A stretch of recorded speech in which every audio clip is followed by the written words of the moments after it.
باورچی خانے میں لاش فواد حاتمی۔ خط کے الفاظ عجیب تھے، وہ چکرا کر رہ گئے اور ایک بار پھر پڑھنے لگے۔ لکھا تھا، گھر میں ایک چور موجود ہے، وہ یہاں سے کوئی چیز چرانا چاہتا ہے، خدا کے لیے جلد پہنچو اور اسے وہ چیز چوری کرانے سے روک دو۔ یہ کام تم اور صرف تم کر سکتے ہو۔ پتہ: لاج روڈ، کوٹھی نمبر 512۔ کیا بات ہے بھائی، یہ تم تینوں سر جوڑے کیا دیکھ رہے ہو؟ انسپکٹر جمشید کی آواز نے انہیں چونکا دیا۔ وہ سیدھے ہو گئے۔ ان کے والد کمرے میں داخل ہو رہے تھے، بیگم جمشید بھی ان کے پیچھے تھیں۔ ابا جان، یہ ایک خط ہے، فرزانہ نے انہیں بتایا۔ خط کس کے نام؟ انسپکٹر جمشید نے پوچھا۔ لفافے پر ہم تینوں کے نام لکھے ہیں، ڈاک سے آیا ہے۔ خط آپ بھی دیکھ لیں، محمود نے کہا۔ کیا خط میں کوئی عجیب بات لکھی ہے؟ انسپکٹر جمشید نے پوچھا اور خط لینے کے لیے ہاتھ آگے کر دیا۔ کم از کم ہمیں تو ضرور عجیب محسوس ہوئی ہے، فاروق کے منہ سے نکلا۔ انسپکٹر جمشید نے خط کے الفاظ غور سے پڑھے اور پھر کچھ سوچنے لگے۔ آخر بولے، اگر تم یہاں جانا چاہو تو جا سکتے ہو۔ خط لکھنے والے نے اپنا نام نہیں لکھا، لیکن پتہ ضرور لکھا ہوا ہے۔ اور اگر ہم اس چور کو پکڑ لیں تو کیا پولیس کے حوالے کر دیں؟ فرزان نے پوچھا۔ ظاہر ہے، اس کے سوا ہم کر ہی کیا سکتے ہیں، انسپکٹر جمشید بولے۔ پھر کلائی پر باندھی گھڑی پر نظر ڈالی۔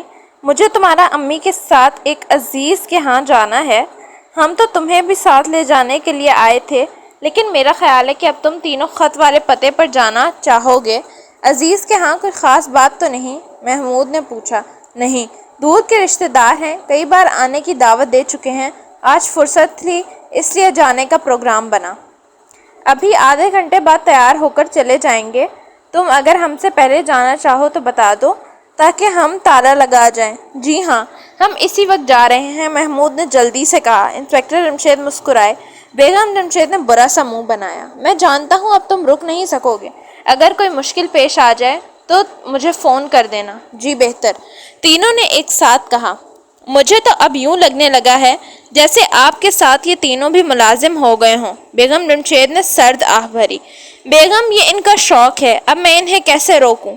اوپر پھر بڑے ہونے پر یہ شوق ان کے کام بھی تو آئے گا۔ اچھی پوسٹوں پر ملازم ہو جائیں گے، انہوں نے مسکرا کر کہا۔ آپ جانیں میں کیا کہہ سکتی ہوں، آئیے ہم جانے کی تیاری کریں۔ ان تینوں کو تو وہاں جانے کے لیے تیاری کی ضرورت ہی نہیں۔ ضرورت ہے امی جان، کم از کم اپنے ہتھیار تو ساتھ لینے ہی پڑیں گے۔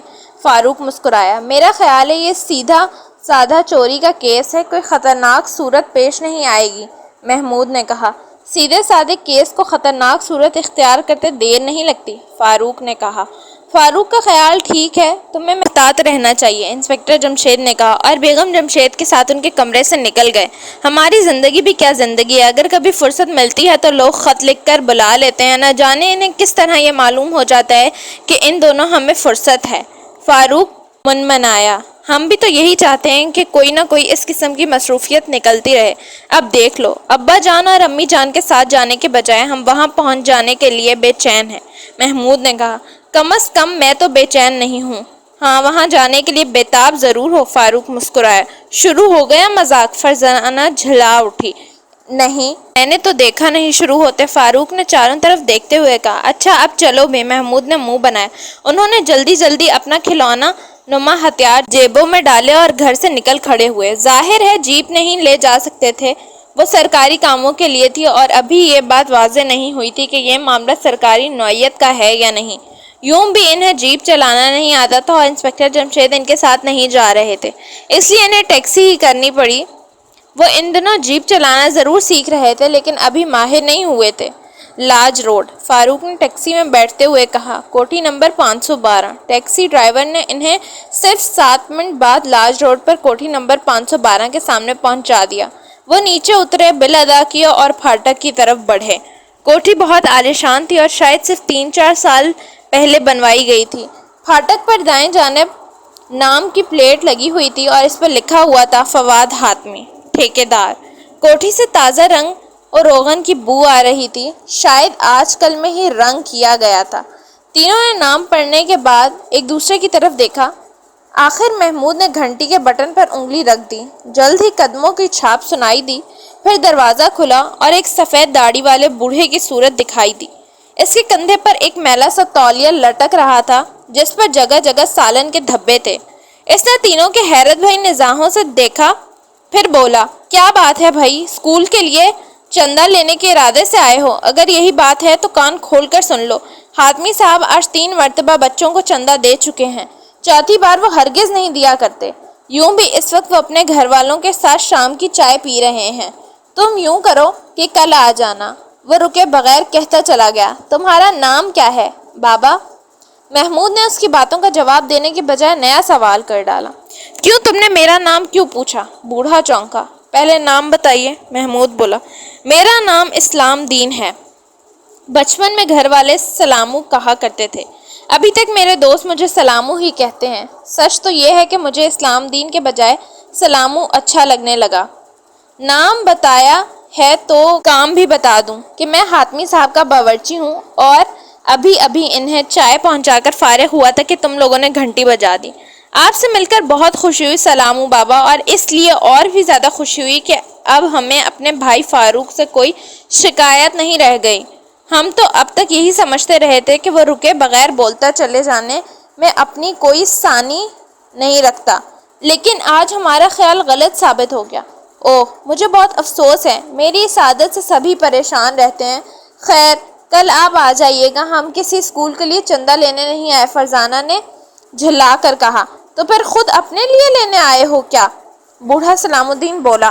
نہیں، چندے کی بات ہے ہی نہیں، ہمیں حاتمی صاحب سے ملنا ہے، فاروق نے کہا۔ کیوں ملنا ہے پہلے یہ بتا دیں۔ کیونکہ حاتمی صاحب بغیر بتائے کسی سے ملنا پسند نہیں کرتے۔ ان سے جا کر کہہ دیں انہوں نے جنہیں بلایا تھا وہ آ گئے ہیں، محمود نے جان چھڑانے کے لیے کہا۔ ارے آپ لوگوں کو خود حاتمی صاحب نے بلایا ہے؟ اس کے لہجے میں حیرت تھی۔ جی ہاں، خدا کے لیے اب تو جا کر انہیں بتا دیں۔ آپ کے نام کیا کیا ہیں؟ ہمارے نام انہیں معلوم ہیں۔ اچھی بات ہے، میں انہیں اطلاع کرتا ہوں، سلام الدین نے کہا اور واپس مڑ گیا۔ اس نے دروازہ بند کرنے کی ضرورت محسوس نہیں کی تھی۔ عجیب بوڑھا ہے، فرزانہ کے منہ سے نکلا۔ یہ کہو عجیب باتونی بوڑھا ہے، فاروق مسکرایا۔ اور یہ فواد حاتمی بھی عجیب سا نام ہے، حاتمی سے ہاتھی یار آتا ہے۔ محمود نے منہ بنایا۔ تو یار کر لو ہاتھی کو، کس نے روکا ہے؟ فرزانہ بولی۔ اس وقت ہاتھی کے شکار پر جانے کا کوئی ارادہ نہیں، محمود نے جواب دیا۔ تو مچھلی کے شکار پر چلے جو، فاروق بھلا کہاں چپ رہنے والا تھا۔ جب ہمارے پاس باتیں کرنے کے لیے کوئی موضوع نہیں ہوتا تو ہم اٹ پٹانگ باتیں کرنے لگتے ہیں، گھسے گھسائے جملے بولنے لگتے ہیں۔ فرزانہ نے ناک چڑھائی۔ موضوع ہمارے پاس موجود ہے، یہ اور بات ہے کہ ہم اس کی طرف جان بوجھ کر نہ آ رہے ہوں۔ آخر ہم اس خط اور خط کے الفاظ پر کیوں بات نہیں کرتے؟ ہم نے اس کے الفاظ کو غور سے تو ضرور پڑھا ہے، لیکن اس سے آگے غور نہیں کیا۔ محمود نے سنجیدہ لہجہ اختیار کر لیا۔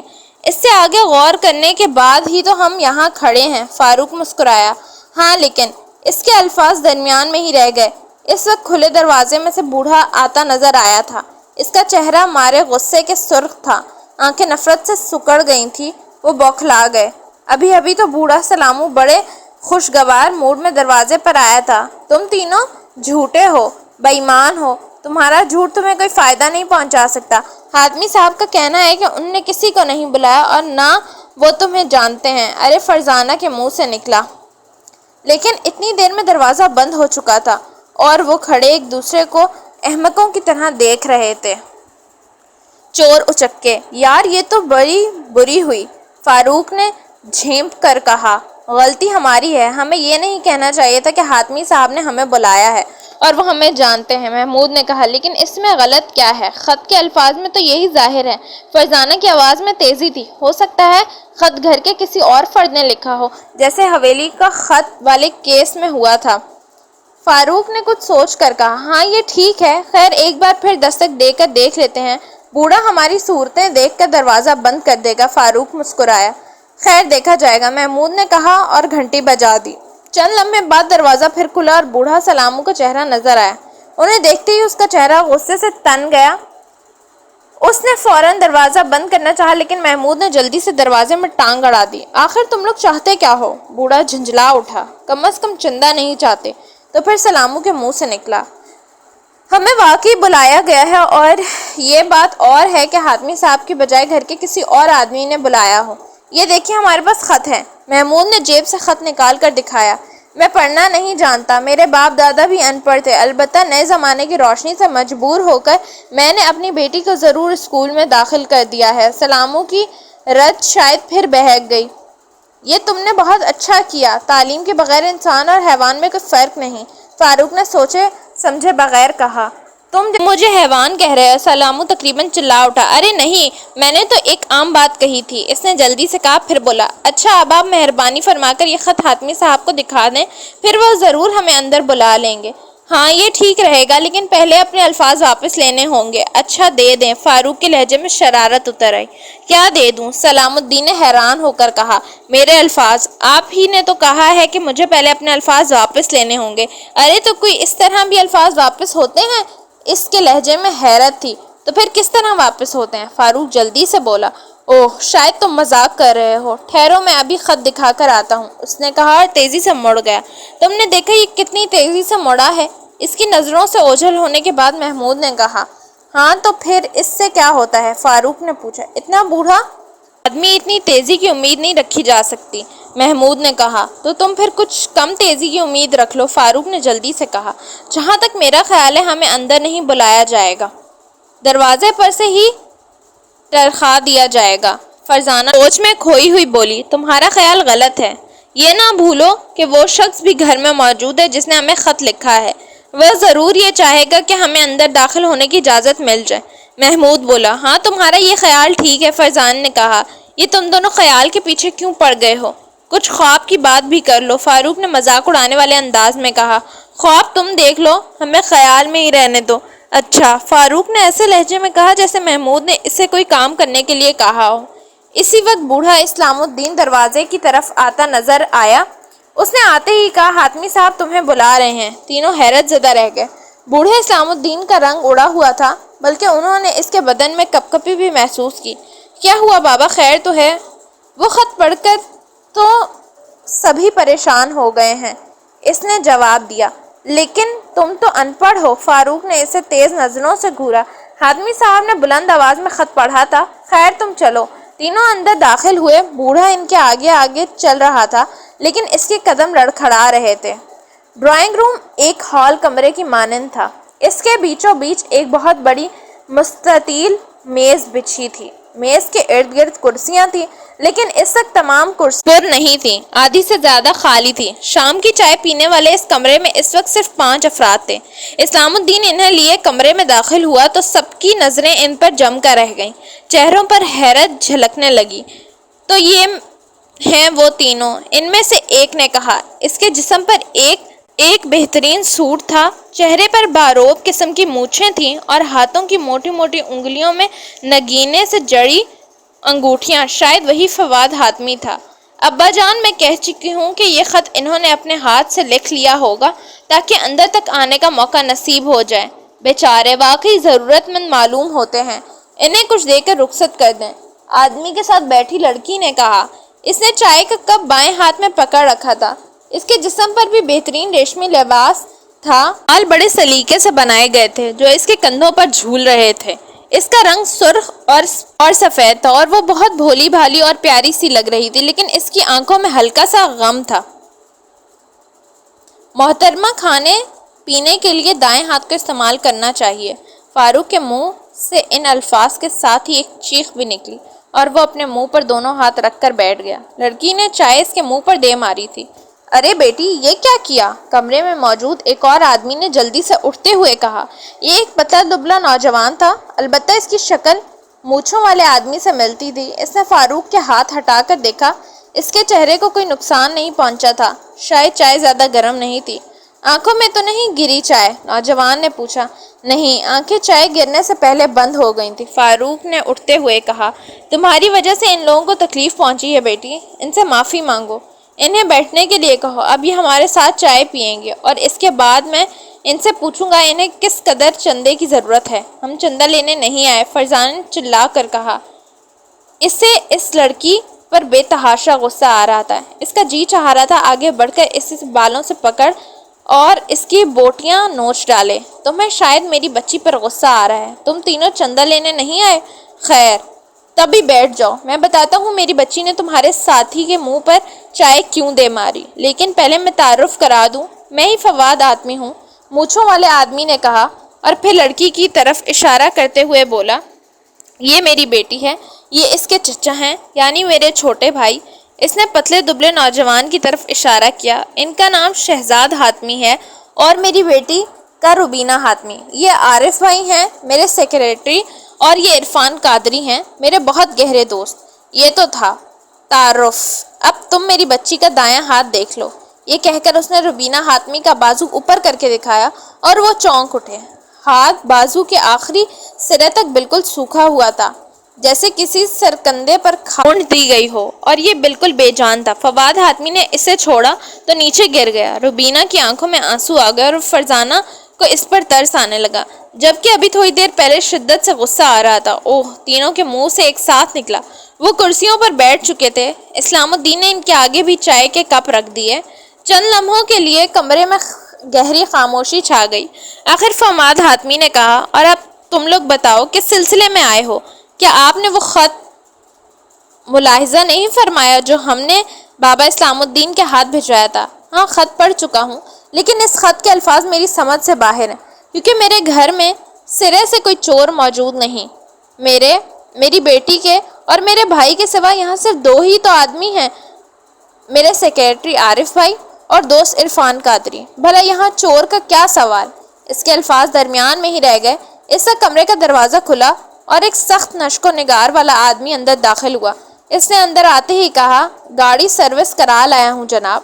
بہت خوب شاکر، اب تم آرام کرو۔ شکریہ جناب، شاکر نے کہا اور واپس مڑ گیا۔ مڑتے مڑتے اس کی نظر تینوں پر پڑ گئی۔ اس کے چہرے پر حیرت کے آثار نظر آئے۔ پھر اس کے منہ سے نکلا، یہ کون لوگ ہیں جناب؟ کیوں؟ تم نے ان کے بارے میں کیوں پوچھا؟ فواد حاتمی نے حیران ہو کر پوچھا۔ ان کی شکلیں جانی پہچانی سی لگتی ہیں۔ تمہیں تو ہر آدمی کی شکل جانی پہچانی لگتی ہے۔ یہ میرے مہمان ہیں، جاؤ تم۔ جی اچھا، اس نے کہا اور تینوں کو گھورتا کمرے سے نکل گیا۔ اس وقت تک سب چائے سے فارغ ہو چکے تھے، چنانچہ فواد حاتمی ان کی طرف مڑا۔ ہاں، تو اب تم کیا کہتے ہو؟ میرے گھر میں کسی چور کا کوئی امکان نہیں۔ تو پھر یہ خط ہمیں کس نے لکھا اور کیوں لکھا؟ محمود نے تنگ آ کر کہا۔ اس پر تو خود مجھے بھی حیرت ہے، اور پھر اس میں یہ بھی لکھا ہے کہ چور کے چوری کرنے سے تم اور صرف تم روک سکتے ہو۔ کیا تم لوگ چوروں کو پکڑتے رہے ہو اور اس کام میں ماہر ہو؟ فواد حاتمی کے لہجے میں مذاق جھلک اٹھا۔ جی ہاں، اتفاق سے ہم یہ کام کرتے رہے ہیں۔ کیا؟ فواد حاتمی کے منہ سے نکلا۔ آنکھوں میں چمک سی نظر آئی تھی۔ اگر آپ کے خیال میں یہاں کوئی چور نہیں ہے تو ہم واپس چلے جاتے ہیں، لیکن اگر ہم یہ بات ثابت کر دیں کہ خط ہمیں اسی گھر میں سے ہی کسی نے لکھا ہے تو اس صورت میں آپ کیا کہیں گے؟ محمود نے سنجیدہ لہجے میں کہا۔ تم یہ بات کس طرح ثابت کرو گے؟ فواد حاتمی نے جلدی سے پوچھا۔ اگر آپ اجازت دیں تو ہم یہ کام چند منٹ میں کر سکتے ہیں، لیکن اس کی ضرورت ہی کیا ہے جب یہاں کوئی چور ہے ہی نہیں؟ فواد حاتمی کے بھائی شہزاد حاتمی نے برا سا منہ بنا کر کہا اور تینوں کو گھورنے لگا۔ دیکھیے جناب، آپ ہمیں اتنی تیز نظروں سے نہ گھوریں۔ ہم خود نہیں آئے بلکہ یہ خط ہمیں لایا ہے، اور اگر ہم یہ ثابت کر دیں کہ خط اس گھر سے لکھا گیا ہے تو پھر آپ کیا کہیں گے؟ اس صورت میں ضرور معاملہ عجیب ہو جائے گا۔ شہزاد حاتمی کے بجائے عرفان قادری نے کہا۔ میرا بھی یہی خیال ہے، انہیں یہ بات ثابت کرنے کا موقع دینا چاہیے، عارف بھائی بولا۔ سیکریٹری صاحب، مجھے تو یہ کوئی چور اچکے لگتے ہیں، شہزاد نے کہا۔ ہم آپ کی بات کا برا نہیں منائیں گے، ہو سکتا ہے ہم آپ کو واقعی چور اچکے لگے ہوں، فاروق نے مسکرا کر جواب دیا۔ بری بات ہے شہزاد، جب تک یہ نہ معلوم ہو جائے کہ ان کے ارادے کیا ہیں، یہ یہاں کیوں آئے ہیں، ان کے بارے میں کچھ کہنا مناسب نہیں ہوگا۔ فواد حاتمی نے اپنے بھائی کو جھڑکا اور وہ منہ پھلا کر بیٹھ گیا، جیسے کوئی ننھا سا بچہ ڈانٹ کھانے کے بعد بیٹھ جاتا ہے۔ عین اسی وقت دروازہ ایک بار پھر کھلا اور ڈرائیور شاکا اندر داخل ہوا۔ اس کے ہاتھ میں اخبار تھا اور اس کی نظریں اخبار پر جمی تھیں۔ ہیروں کا ہار۔ دروازہ کھلنے کی آواز نے ان سب کی توجہ شاکا کی طرف موڑ دی، مگر وہ ان کی طرف نہیں بلکہ بدستور اخبار کی طرف دیکھ رہا تھا۔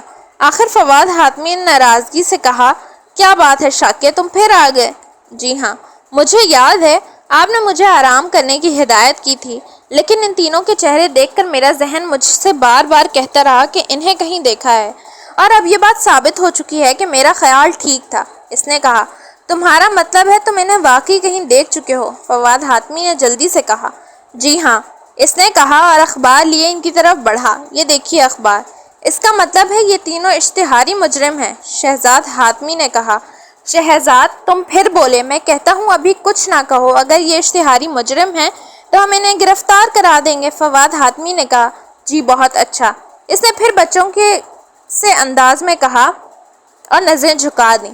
دوسری طرف فواد حاتمی اخبار میں نظریں جما چکا تھا اور اس کی آنکھیں پھیلتی جا رہی تھیں۔ آخر اس نے اخبار شہزاد کے سامنے کرتے ہوئے کہا، لو تم بھی دیکھ لو۔ پھر وہ سب ایک ساتھ اخبار پر جھک پڑے۔ اوہو، یہ تو انسپکٹر جمشید کے بچے ہیں، سیکریٹری عارف بھائی نے کہا۔ ہاں، اس میں کوئی شک نہیں، فواد حاتمی بولا۔ یہ انسپکٹر جمشید کون ہے؟ روبینہ حاتمی نے پوچھا۔ ارے تم نہیں جانتی؟ اخبار میں کبھی ان کے بارے میں نہیں پڑھا؟ عارف بھائی بولے۔ جی نہیں، میں اخبار میں صرف کھیلوں کی خبریں پڑھا کرتی ہوں۔ انسپکٹر جمشید محکمہ ساخت رسانی کے سب سے مشہور و معروف آدمی ہیں، اور ان کے ساتھ ساتھ یہ تینوں بھی مشہور ہیں، شاکا نے کہا۔ کیوں؟ یہ کیوں ان کے ساتھ مشہور ہیں؟ روبینہ حاتمی نے برا سا منہ بنا کر کہا۔ تینوں نے اس منہ بناتے صاف دیکھا۔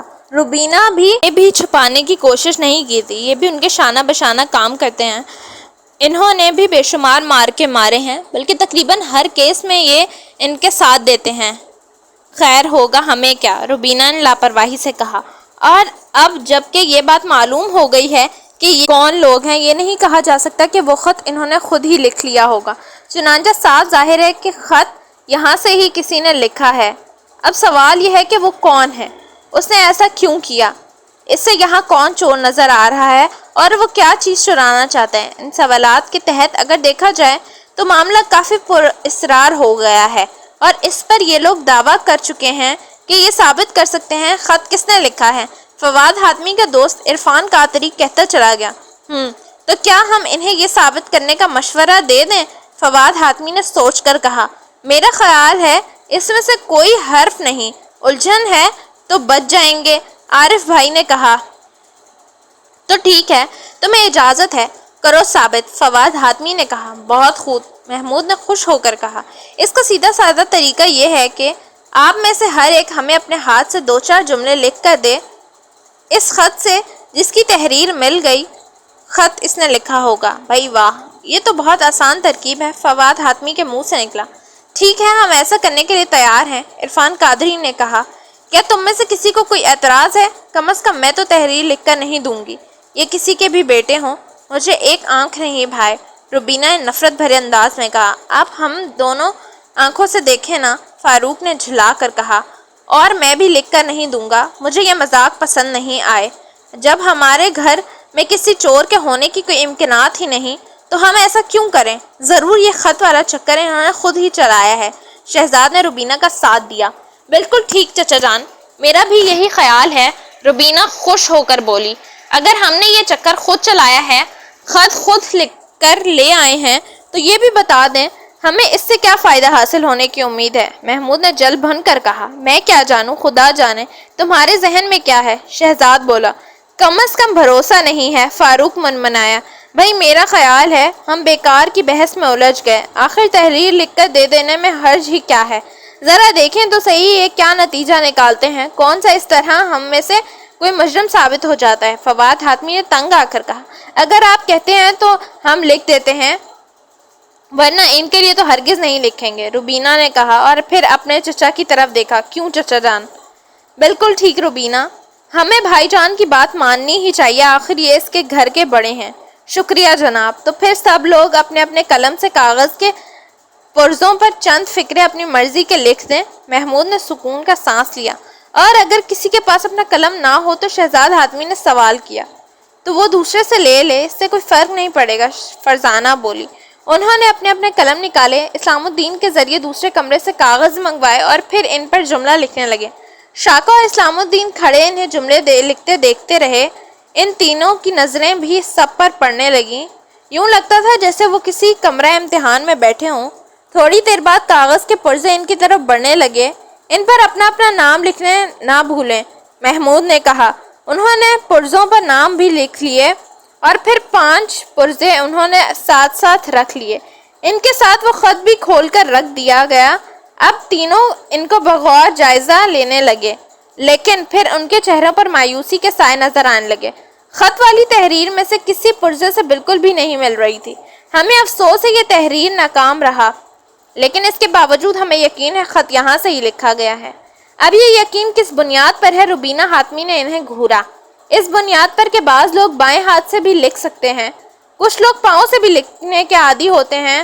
اگر آپ میں سے کوئی ایسا شخص موجود ہے تو ظاہر ہے اس وقت اس نے اپنے دائیں ہاتھ سے جملہ لکھ دیے ہوں گے، محمود نے وضاحت کی۔ لیکن میں نے تو بائیں ہاتھ سے لکھا ہے، روبینہ نے تلخ لہجے میں کہا، کیونکہ وہ اپنے دائیں ہاتھ سے لکھ نہیں سکتی تھی۔ آپ کی بات اور ہے، فاروق نے کہا۔ خیر اب تم لوگ کیا کرو گے؟ میرا خیال ہے اپنے گھر واپس چلے جاؤ، یہاں تمہاری جاسوسی چلنی نظر نہیں آتی، شہزاد حاتمی نے مذاق اڑایا۔ ہاں ایسا ہی معلوم ہوتا ہے، لیکن جناب ابھی 2 آدمیوں نے اپنی تحریر کے نمونے نہیں دیے، اچانک فرزانہ نے کہا۔ کون 2 آدمی؟ فواد حاتمی نے حیران ہو کر پوچھا۔ اسلام الدین اور مسٹر شاکا، فرزانہ بولی۔ مجھے تو لکھنا ہی نہیں آتا، اسلام الدین جلدی سے بولا۔ فرزانہ نے اس کی طرف دیکھا، اب وہ پرسکون تھا۔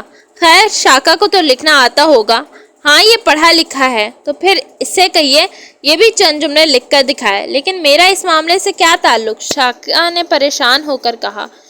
تم اس گھر میں تو رہتے ہو، فاروق نے اسے تیز نظروں سے دیکھا۔ آخر خط تم نے نہیں لکھا تو اس میں پریشان ہونے کی کیا بات ہے؟ فواد حاتمی نے بھی اسے شک کی نظروں سے دیکھا۔ میں ڈرتا ہوں کہیں اتفاق سے میری تحریر اس خط سے نہ مل جائے، شاکا نے کہا۔ بے فکر رہیں، اتفاق سے ہرگز نہیں مل سکتی، اس صورت میں ملے گی اگر آپ نے لکھا ہوگا، فاروق بولا۔ آخر اسے بھی تحریر لکھ کر دینا پڑی۔ انہوں نے اس کی تحریر خط کے ساتھ رکھ کر دیکھی اور بالکل ہی مایوس ہو گئے۔ کیا اس گھر میں کوئی اور بھی رہتا ہے؟ نہیں، یہاں اور کوئی نہیں رہتا، فواد حاتمی نے کہا۔ عارف بھائی اور عرفان قادری کہاں رہتے ہیں؟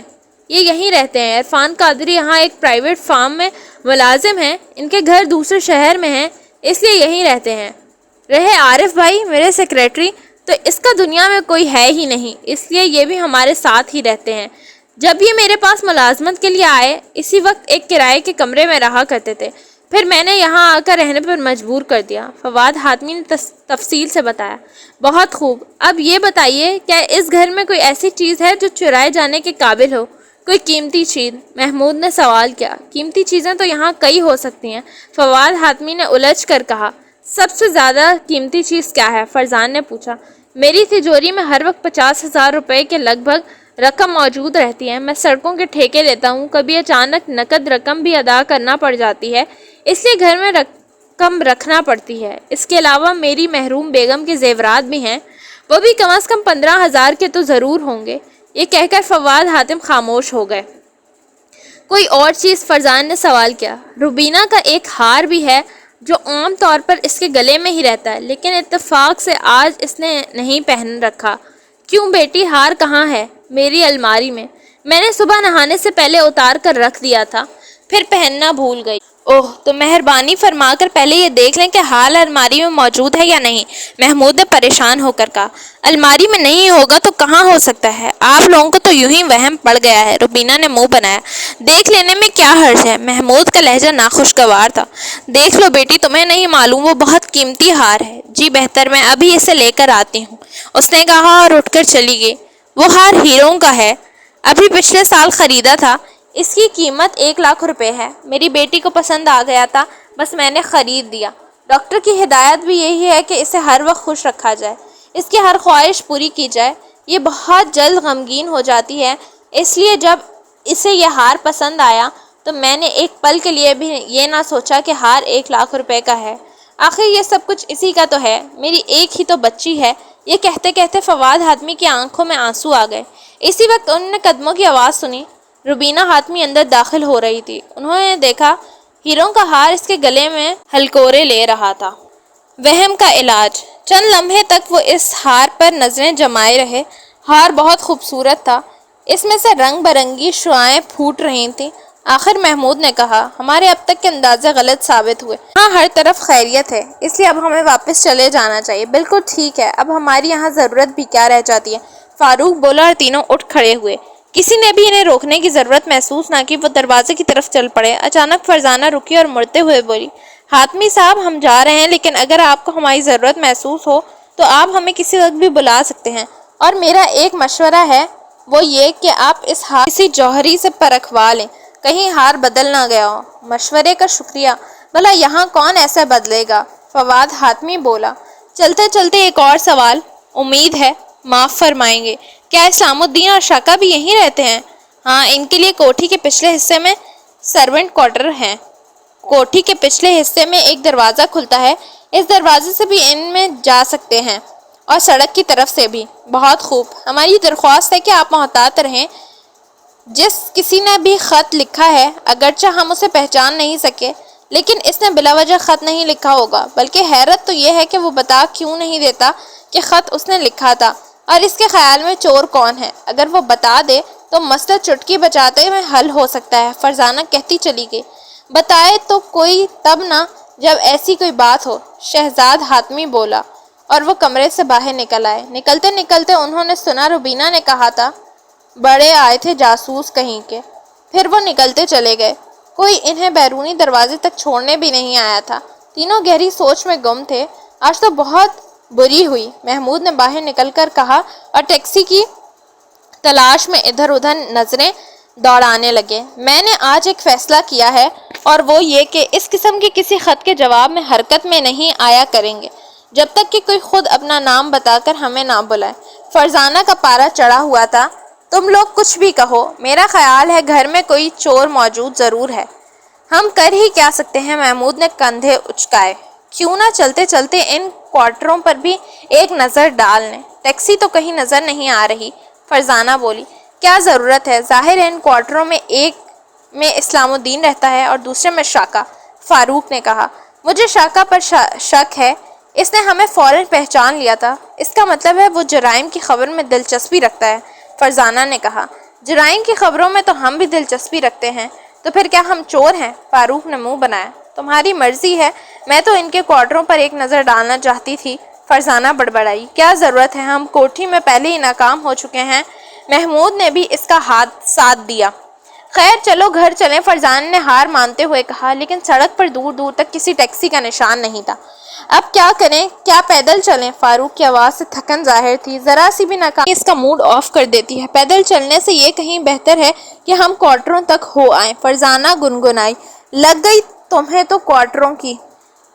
چلو بھائی چلیں، ورنہ اسے رات بھر نیند نہیں آئے گی، اور اپنے ساتھ ہماری نیند کا بھی تایا پانچا کر دے گی۔ محمود نے جھلا کر کہا، یہ تایا پانچا کیا ہوتا ہے؟ فاروق کے لہجے میں حیرت تھی۔ آؤ چلیں، میں جانتی ہوں کوارٹر دیکھے بغیر تمہیں بھی نیند نہیں آئے گی، فرزانہ نے کہا، اور کوٹھی کے پچھلے حصے کی طرف چل پڑی۔ اس نے مڑ کر یہ دیکھنے کی بھی ضرورت محسوس نہیں کی کہ وہ دونوں بھی اس کے پیچھے آ رہے ہیں یا نہیں۔ چند سیکنڈ تک محمود اور فاروق جھلائے ہوئے انداز میں اسے دیکھتے رہے، پھر اس کے پیچھے قدم اٹھانے لگے۔ کوٹھی کے پیچھے کل 3 کوارٹر تھے، جن کے دروازے سڑک کی طرف کھلتے تھے۔ پہلے اور تیسرے کوارٹر کی دیواریں کوٹھی کی دیواریں کے ساتھ ملی ہوئی تھی، اور دوسری طرف صحن سا نظر آ رہا تھا۔ شاید اس صحن میں اندر والا دروازہ کھلتا تھا۔ کوارٹر 3 میں ہیں اور رہنے والے 2، اس کا مطلب ہے ایک کوارٹر خالی پڑا ہے۔ فرزانہ نے کہا، کیا تمہارا ارادہ ہے اس میں رہنے کا؟ پیچھے سے فاروق کی آواز آئی، ارے تم بھی ساتھ آئے ہو؟ میرا تو خیال تھی سڑک پر کھڑے ہوگے۔ اگر تمہارا یہ خیال تھا تو پھر تم نے یہ جملہ کیا اپنے فرشتوں سے کہا تھا؟ محمود کا لہجہ کاٹ کھانے والا تھا۔ نہیں، میں نے اپنے فرشتوں سے نہیں، تمہارے فرشتوں سے کہا تھا، کیونکہ میرا خیال یہ بھی تھا کہ تم میرے ساتھ آؤ نہ آؤ، تمہارے فرشتے ضرور آئیں گے۔ فرزان نے شوخ آواز میں کہا، دھت تیرے کی۔ محمود نے جھنجھلا کر ران پر ہاتھ مارا، اپنے آپ کو نہ جانے کیا سمجھنے لگی ہو۔ نہ جانے کیوں، میں تو اچھی طرح جانتی ہوں کہ خود کو کیا سمجھنے لگی ہوں۔ فرزانہ مسکرائی، کیا سمجھنے لگے ہو؟ فاروق نے جلدی سے پوچھا۔ فرزانہ، اس نے جواب دیا، لا حول ولا قوت، اگر تم خود کو فرزانہ سمجھنے لگی ہو تو یہ کون سی نئی بات ہے؟ فاروق نے ایسا منہ بنایا جیسے کوئی کڑوی گولی نکل لی ہو۔ ایک کوارٹر کے دروازے پر تالا لگا ہے، دوسرے کی طرف چٹخنی لگی ہے، تیسرے میں روشنی ہے اور اس کی چٹخنی بھی نہیں لگی ہوئی۔ فرزانہ نے اس کی بات پر دھیان دیے بغیر کہا، تو پھر ہم کیا کریں؟ ظاہر ہے تیسرا کوارٹر اسلام الدین عرف سلامو بابا کا ہے اور اس کی ایک بیٹی بھی ہے، وہ اندر ہوگی، لہٰذا روشنی بھی ضروری ہے۔ محمود نے جلدی جلدی کہا، ٹھیک ہے ضرور یہی بات ہے، لیکن میں ان تینوں کوارٹروں کو اندر سے دیکھنا چاہتی تھی، اس کی کیا ضرورت پڑ گئی؟ فاروق بولا، کم از کم شاکا کے کوارٹر کا جائزہ لینا بہت ضروری ہے۔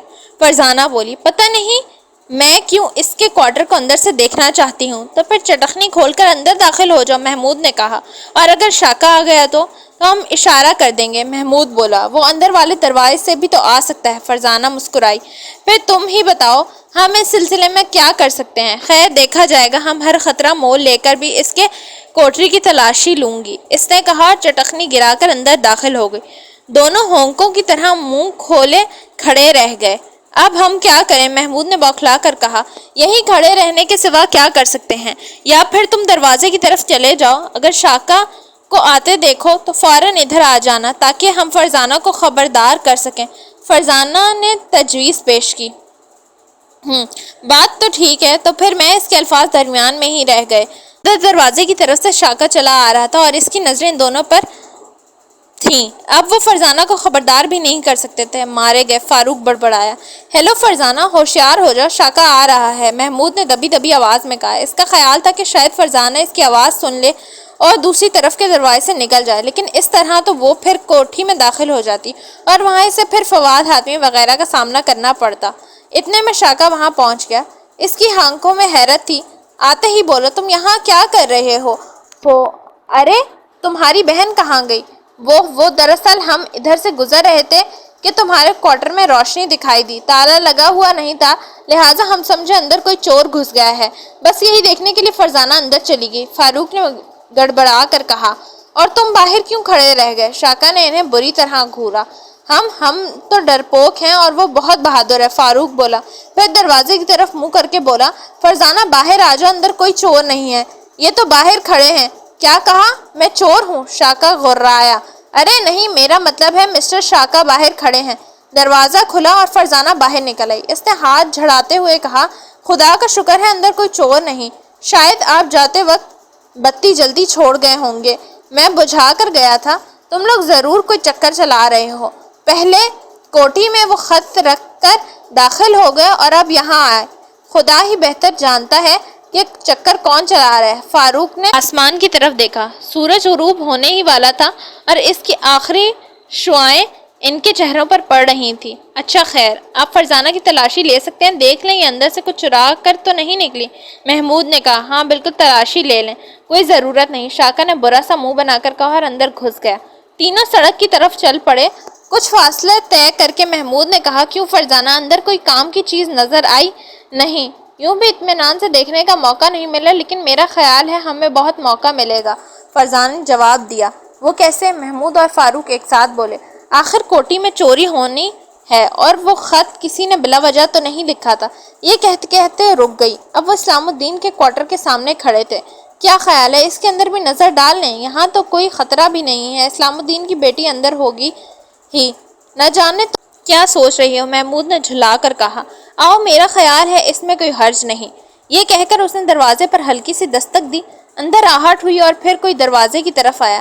دوسرے ہی لمحے دروازہ کھل گیا۔ دروازے میں ایک 13-14 سال کی لڑکی کھڑی ان کی طرف سوالیہ نظروں سے دیکھ رہی تھی۔ اس کے کپڑے سادہ لیکن صاف ستھرے تھے۔ یہ اسلام الدین صاحب کا کوارٹر ہے نا؟ جی ہاں، کیا آپ ان سے کوئی کام ہے؟ اگر ایسا ہے تو وہ آپ کو کوٹھی میں ملیں گے، اس نے کہا۔ ہم کوٹھی سے ہو آئے ہیں اور 1-2 منٹ کے لیے ان کا یہاں انتظار کرنا چاہتے ہیں، اگر وہ آ گئے تو ٹھیک، ورنہ اٹھ کر چلے جائیں گے، فرزانہ نے نرم اور میٹھی آواز میں کہا۔ آپ شوق سے بیٹھیں، لیکن بابا جان ابھی نہیں لوٹیں گے، اس وقت تو وہ رات کا کھانا تیار کر رہے ہوں گے، سب کو کھانا کھلا کر ہی آئیں گے۔ اوہ، لیکن ہم بہت تھک گئے ہیں، چند منٹ بیٹھ تو سکتے ہیں، فرزانہ نے جلدی سے کہا۔ ہاں ہاں، کیوں نہیں، اس نے راستہ دیتے ہوئے کہا اور وہ اندر داخل ہو گئے۔ یہ ایک درمیانے درجے کا کمرہ تھا جس میں 2 چارپائیاں آسانی سے بچھ سکتی تھیں۔ ایک چارپائی کے ساتھ چھوٹی سی میز رکھی تھی اور اس میز پر اسکول کی کتابیں۔ لڑکی نے انہیں دوسری چارپائی پر بیٹھنے کا اشارہ کیا اور خود اس میز کے پاس چارپائی کی پٹی پر بیٹھ گئی۔ آپ پڑھتی ہیں؟ فرزانہ نے پوچھا۔ جی ہاں۔ اپنے بارے میں کچھ نہیں بتایا۔ آپ لوگ کون ہیں؟ بابا جان سے کیا کام ہے؟ ہم محمود، فاروق اور فرزانہ ہیں۔ کوٹھی سے کسی نے ہمیں خط لکھا تھا کہ یہاں کوئی چور موجود ہے۔ فاروق بتاتے بتاتے رک گیا۔ چور؟ لڑکی کے منہ سے خوفزدہ آواز میں نکلا۔ ہاں چور، لیکن کسی نے بھی یہ اقرار نہیں کیا کہ خط کس نے لکھا تھا، اس لیے ہم اب واپس جا رہے ہیں۔ ادھر سے گزر رہے تھے کہ خیال آیا بابا اسلام الدین سے چند باتیں کرتے جائیں۔ دراصل وہ ہمیں بہت اچھے لگے ہیں، لیکن اب آپ نے بتایا ہے کہ وہ کافی دیر بعد آئیں گے، فرزانہ کہتی چلی گئی۔ اس نے فاروق کی بات اچک لی تھی اور وہ اسے گھور رہا تھا۔ ہاں یہ ٹھیک ہے، لیکن آپ کا چور سے کیا تعلق؟ کسی نے آپ کو خط کیوں لکھا؟ خط تو پولیس اسٹیشن لکھنا چاہیے تھا، لڑکی نے حیران ہو کر پوچھا۔ آپ کا خیال ٹھیک ہے، دراصل ہمارے بابا جان پولیس میں ہیں، ملازم ہیں نا، فرزانہ نے بات بنائی۔ اوہ سمجھی، اس نے کہا۔ آپ نے اپنا نام نہیں بتایا۔ میں فاطمہ ہوں، بہت پیارا نام ہے، ہمارے پیارے نبی حضرت محمد مصطفیٰ صلی اللہ علیہ وآلہ وسلم کی پیاری بیٹی اور خاتون جنت کا نام بھی فاطمہ رضی اللہ تعالیٰ عنہا تھا۔ فاروق بولا۔ جی ہاں، مجھے اپنا نام بہت پسند ہے۔ وہ مسکرائی۔ اچھا اب ہم چلیں گے، فرزانہ اٹھتے ہوئے بولی۔ مجھے افسوس ہے، میں آپ کی کوئی خدمت نہیں کر سکتی، اس نے غمگین آواز میں کہا اور ان کے ساتھ ہی اٹھ کھڑی ہوئی۔ تینوں باہر نکلے۔ انہوں نے اپنے پیچھے دروازہ بند ہونے کی آواز سنی۔ فرزانہ کی سوچ میں گم تھی۔ خیر تو ہے، تم کہاں پہنچ گئی؟ فاروق نے کہا۔ میں ابھی تک بابا اسلام الدین کے کوارٹر میں ہوں، فرزانہ کے منہ سے نکلا۔ اچھا، جب واپس وہاں سے آ جاؤ تو ہمیں بتا دینا، فاروق نے کہا۔ کیا وہاں تمہیں کوئی خاص طرح کی چیز نظر آئی؟ محمود نے اس کی طرف غور سے دیکھا۔ نہیں، لیکن میرا خیال ہے اگر ہم اس کوارٹر کو پوری طرح جائزہ لیں تو کوئی خاص چیز نظر ضرور آئے گی۔ تمہیں وہم ہو گیا۔ وہم کا علاج لقمان حکیم کے پاس بھی نہیں ہے۔ ایک بار اس کے پاس ایک مریض آیا جسے وہم کی بیماری تھی، اس نے اپنا حال حکیم صاحب کو کہا سنایا۔ جانتی ہو لقمان حکیم نے کیا کہا؟ پہلے تو اس نے سرد آہ بھری اور پھر بولا، ارے بھائی، ایک وہم ہی کا تو علاج میرے پاس نہیں ہے۔ اس پر مریض نے پوچھا، کیا کوئی اور بھی وہم کا مریض آپ کے پاس آیا تھا؟ حکیم صاحب فوراً بولے، کوئی مریض کیا آتا، میں خود وہم کا مریض ہوں اور حکیم لوگ اپنے علاج کر ہی نہیں سکتے، اس لیے میرے پاس وہم کا علاج نہیں ہے۔ یہ کہہ کر فاروق خاموش ہو گیا۔ اس ساری اوٹ پٹانگ بکواس کا یہاں کون سا موقع تھا؟ محمود جھنجھلا اٹھا۔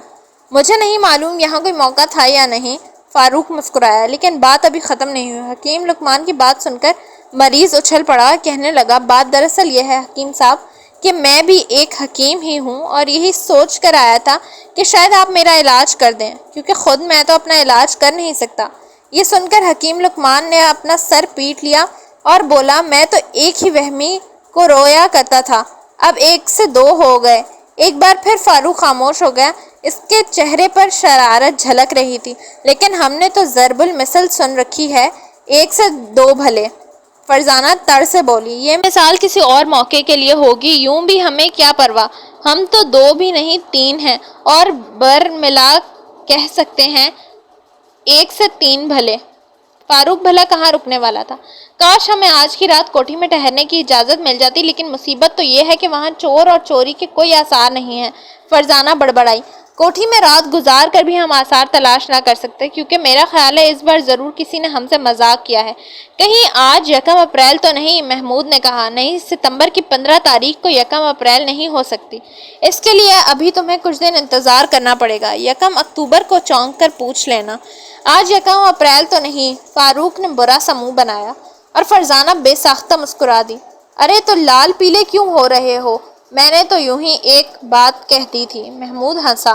میں ایک ہی وقت میں لال اور پیلا نہیں ہو سکتا، یا تو میں اس وقت لال ہوں یا پیلا، فاروق نے جواب دیا۔ لیکن مجھے تو نیلے نظر آ رہے ہو، فرزانہ مسکرائی۔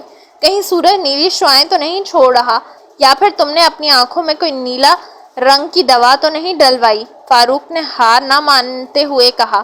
ثابت ہو گیا، بلکہ بہت مرتبہ ہو چکا کہ تم سے باتوں میں جیتنا ناممکن ہے، تو پھر کیوں میرے مقابلے پر اترتے ہو؟ فاروق نے سینہ پھیلا کر کہا۔ آج میرا خیال ہے کوئی ٹیکسی نہیں ملے گی اور ہمیں گھر تک پیدل ہی جانا ہوگا، محمود نے سڑک پر دور تک دیکھتے ہوئے کہا۔ علاقہ غیر آباد سا تھا اور اس طرف ٹیکسیاں بہت کم آتی تھیں، کیونکہ دولت مند لوگوں کی بستی تھی، کوٹھیوں اور کاروں والے رہتے تھے، لہٰذا ٹیکسیاں مشکل سے ہی آتی۔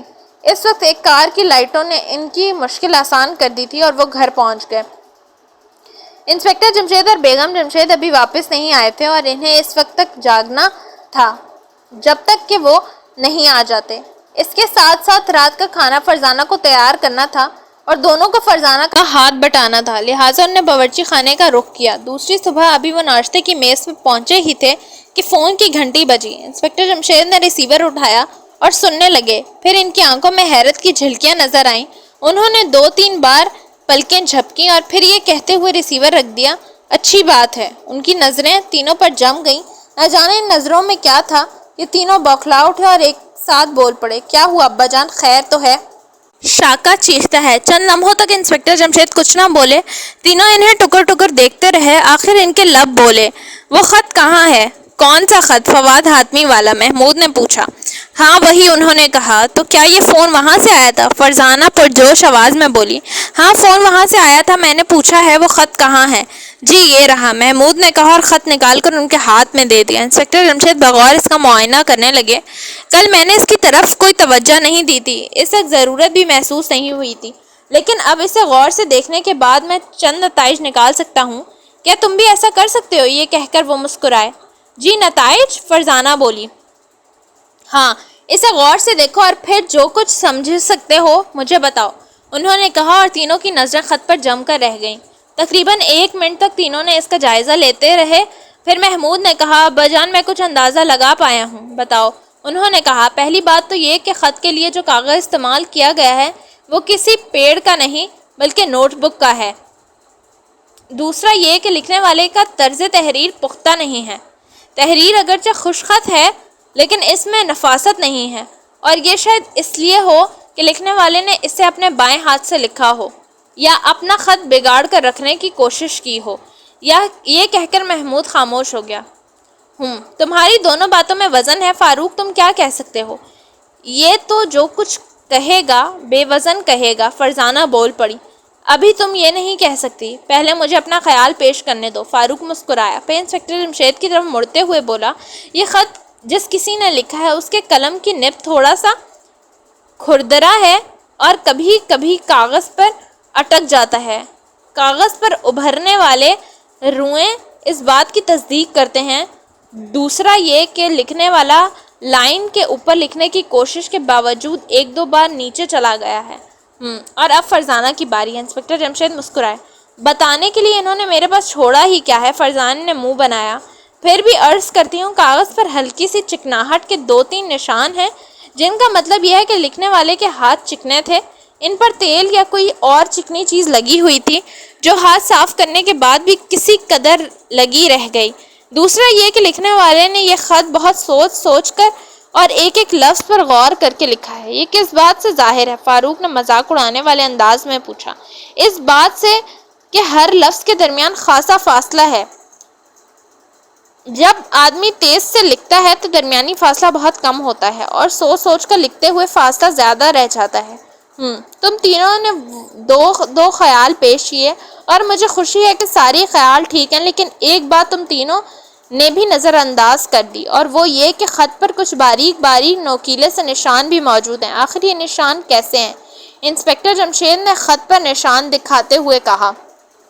واقعی ان کی طرف ہمارا دھیان نہیں گیا، کیا آپ ان سے کچھ سمجھ سکے ہیں؟ ہاں کچھ اندازہ تو لگا چکا ہوں، یا تو لکھنے والے کا قلم بار بار رکتا تھا اور وہ نب کاغذ پر ٹکا ٹکا کر اسے دوبارہ لکھنے کے قابل بناتا تھا، یا پھر اس کاغذ پر پہلے ہی یہ نشانات موجود تھے۔ خیر یہ ہم بعد میں دیکھیں گے، میرا خیال ہے ہم نے خط کے بارے میں کافی اندازہ قائم کر لیا ہے، اس لیے اب ہمیں فواد حاتمی کے ہاں چلنا ہے۔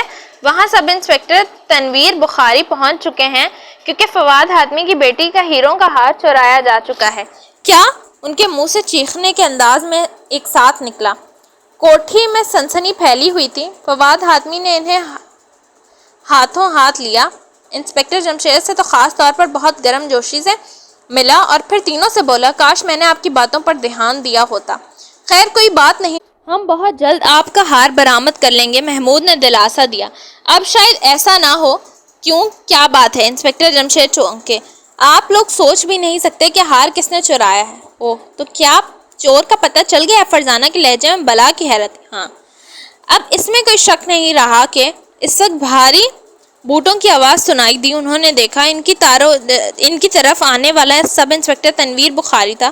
پہلے تو اس نے چاروں سے ہاتھ ملایا اور پھر کہنے لگا، ہاں جناب، اس بات میں اب کوئی شک نہیں رہا کہ ہار بابا سلام الدین نے چرایا ہے۔ کیا؟ ان کے منہ سے حیرت کی زیادتی سے نکلا، آنکھوں میں گہری چمک دوڑ گئی۔ راستے میں محمود، فاروق اور فرزانہ نے انسپکٹر جمشید کو کوٹھی میں رہنے والوں کے بارے میں تفصیل سے بتا دیا تھا، اس لیے انہوں نے فوراً کہا، آپ کس طرح کہہ سکتے ہیں کہ ہار اس نے چرایا ہے؟ وہ غائب ہے۔ اگر ہار اس نے چرایا ہوتا تو وہ غائب کیوں ہوتا؟ سب انسپکٹر بولا۔ ذرا تفصیل سے بتائیے، انسپکٹر جمشید نے کہا۔ صبح سویرے میں اپنی بیٹی کی چیخ کی آواز سن کر بیدار ہوا۔ وہ کہہ رہی تھی، میرا ہار کہاں گیا، میرا ہار کہاں گیا۔ رات وہ ہار پہنے ہی سو گئی تھی۔ کمرے کی ایک کھڑکی کھلی ملی۔ چور اس کھڑکی کے راستے سے ہی اندر آیا ہوگا، اور اگر یہ حرکت واقعی اسلام الدین کی ہے تو اس نے کل کسی وقت کھڑکی کی چٹخنی گرا دی ہوگی تاکہ رات کو اندر گھس سکے۔ روبینہ کی چیخیں سن کر سب دوڑتے ہوئے آئے اور اس کے گرد جمع ہو گئے، لیکن دوڑ کر آنے والوں میں بابا اسلام الدین نہیں تھا۔ میں نے فوراً شاکا کو اس کے کوارٹر میں بھیجا، جا کر اسے بلا لائے۔ اس نے واپس آ کر بتایا کہ اسلام الدین کوارٹر میں نہیں ہے۔ بس میں نے فوراً پولیس اسٹیشن کو فون کر دیا۔ سب انسپکٹر صاحب آئے اور انہوں نے بھی یہی نتیجہ نکالا کہ اسلام الدین ہی چور ہے۔ ان حالات میں تو یہی کہا جا سکتا ہے۔ اچھا یہ بتائیے، کیا اس کی بیٹی بھی غائب ہے؟ جی نہیں، وہ کوارٹر میں موجود ہے، اور جب سے اسے پتہ چلا ہے کہ اس کا بابا ہار چرا کر بھاگ گیا، وہ مسلسل رو رہی ہے، شاکا نے جواب دیا۔ اوہ! انسپکٹر جمشید کے منہ سے نکلا، پھر وہ بڑبڑائے۔ یہ کس طرح ہو سکتا ہے کہ ایک باپ صرف ایک ہار کی خاطر اپنی بیٹی کو چھوڑ کر بھاگ جائے؟ اسلام الدین نے اگر ہار چرایا بھی ہے اور اس کا بھاگ جانے کا پروگرام تھا، تب تو اسے اپنی بیٹی کو ساتھ لے کر بھاگنا چاہیے تھا۔ نہیں، یہ نہیں ہو سکتا، انسپکٹر جمشید بولے۔ جی کیا مطلب، کیا نہیں ہو سکتا؟ سب انسپکٹر تنویر بخاری چونکا۔ ہار بابا اسلام الدین نے نہیں چرایا تو پھر وہ غائب کیوں ہے؟ سب انسپکٹر نے سوال کیا۔ ابھی اس سوال کا جواب نہیں دیا جا سکتا۔ حاتمی صاحب، اسلام الدین کا معمول کیا تھا؟ وہ صبح سویرے یہاں آ کر باورچی خانے میں مصروف ہو جاتا تھا۔ اسے سب کے لیے ناشتہ تیار کرنا ہوتا تھا، پھر وہ ہم سب کو ناشتہ کراتا اور اس کے بعد اپنے حصے کا ناشتہ لے کر اپنے کوارٹر میں چلا جاتا، جہاں اپنی بیٹی کے ساتھ ناشتہ کرتا۔ فواد حاتمی نے بتایا۔ کیا آپ نے اسے باورچی خانے میں دیکھ لیا؟ انسپکٹر جمشید بولے۔ جی نہیں، اس کی ضرورت ہی محسوس نہیں ہوئی۔ ظاہر ہے اگر وہ باورچی خانے میں ہوتا، شور سن کر باہر کیوں نہ آتا؟ سب انسپکٹر نے کہا۔ کم از کم یہ تو دیکھنا چاہیے تھا کہ وہ آج صبح اپنے معمول کے مطابق باورچی خانے میں آیا بھی تھا یا نہیں۔ تو چلیے دیکھ لیتے ہیں، فواد حاتمی بولا۔ وہ پھر سب باورچی خانے کی طرف چل پڑے۔ آج شہزاد حاتمی اور روبینہ حاتمی بالکل خاموش تھے، جو کل ان تینوں کا خوب مذاق اڑا رہے تھے۔ ان کے خیال میں گھر میں کوئی چور موجود نہیں تھا، لیکن اب ہار چرایا جا سکتا تھا۔ اس خط کے الفاظ بالکل سچ ثابت ہو چکے تھے، اور اگر رات ابھی کوٹھی میں رک لیا جاتا تو شاید ہار چوری ہونے سے بچ سکتا تھا، لیکن انہوں نے تو اس خط کی طرف کوئی توجہ دی ہی نہیں تھی۔ وہ باورچی خانے کے دروازے پر پہنچ گئے۔ دروازہ بند تھا، لیکن چٹخنی نہیں لگی تھی۔ انسپکٹر جمشید نے دروازے کو دھکیلا، لیکن وہ اپنی جگہ سے نہ ہلا۔ ارے دروازہ تو اندر سے بند ہے، ان کے منہ سے نکلا۔ اندر سے بند ہے، لیکن یہ کیسے ہو سکتا ہے؟ فواد حاتمی نے گھبرا کر کہا۔ دیکھ لیں کیا کیسے ہو سکتا ہے۔ انسپکٹر جمشید مسکرائے، پھر بولے، کیا اس کمرے کا کوئی دروازہ دوسری طرف بھی ہے؟ نہیں، البتہ اس طرف ایک کھڑکی ضرور کھلتی ہے، اور یہ کھڑکی کوارٹر کے صحن میں کھلتی ہے، لیکن اس میں تو لوہے کی سلاخیں لگی ہیں۔ اوہ، پھر تو معاملہ بہت پراسرار ہے، اور ہو نہ ہو بابا اسلام الدین اندر موجود ہے۔ انسپکٹر جمشید بولے۔ وہ مارا۔ سب انسپکٹر تنویر بخاری نے چٹکی بجا کر کہا۔ اس کا مطلب ہے اس نے خوفزدہ ہو کر دروازہ بند کر لیا ہے۔ یہ کہتے ہوئے اس نے دروازہ دھڑ دھڑا ڈالا۔ اسلام الدین دروازہ کھولو، اب تم بچ نہیں سکتے۔ لیکن اندر سے کوئی جواب نہ ملا۔ آخر انسپکٹر جمشید نے شاکا سے کہا، مسٹر شاکا، تم کوارٹر کے صحن کی طرف سے کھڑکی پر جاؤ، اگر کھڑکی کھلی ہے تو دیکھو اندر کون ہے۔ بہت اچھا، اس نے کہا اور دوڑتا چلا گیا۔ چند سیکنڈ بعد ہی انہوں نے ایک بھیانک چیخ سنی۔ یہ چیخ شاکا کے منہ سے نکلی تھی۔ باورچی خانے میں لاش۔ شاکا کی چیخ سنتے ہی وہ سب کھڑکی کی طرف دوڑ پڑے۔ انہوں نے دیکھا شاکا خوفزدہ انداز میں کھڑکی کی سلاخوں میں سے باورچی خانے میں دیکھ رہا تھا۔ وہ تیزی سے آگے بڑھا اور اندر کا منظر دیکھ کر دھک سے رہ گیا۔ اندر ایک شخص اوندھے منہ پڑا تھا اور اس کی کمر میں ایک خنجر دستے تک دھنسا ہوا تھا۔ انسپکٹر جمشید نے یہ منظر دیکھتے ہی واپس دوڑے۔ محمود، فاروق، فرزانہ اور سب انسپکٹر نے ان کا ساتھ دیا۔ باقی لوگ وہیں کھڑے رہ گئے۔ دروازے پر آ کر انہوں نے ایک تکہ رسید کی، لیکن دروازہ چون سے چاند نہ ہوا۔ اب انہوں نے پیچھے ہٹ کر ایک زوردار ٹکہ رسید کی۔ اس مرتبہ دروازہ پہلے کی نسبت زیادہ ہلا تھا، اور پھر تو جیسے ان کے سر پر ٹکرے مارنے کا بھوت سوار ہو گیا۔ آخر 8-9 ٹکروں کے بعد کہیں جا کر دروازے کے قبضے اکھڑے اور وہ اندر داخل ہوئے۔ باقی سب لوگ باہر رہیں گے، انسپکٹر جمشید نے سخت لہجے میں کہا۔ انہوں نے آگے بڑھ کر اونڈے منہ پڑے ہوئے شخص کے سر کو بالوں سے پکڑ کر سیدھا کیا اور دوسرے ہی لمحے شاکا چیخا، یہ سلام الدین ہے؟ ہاں، اس میں کوئی شک نہیں۔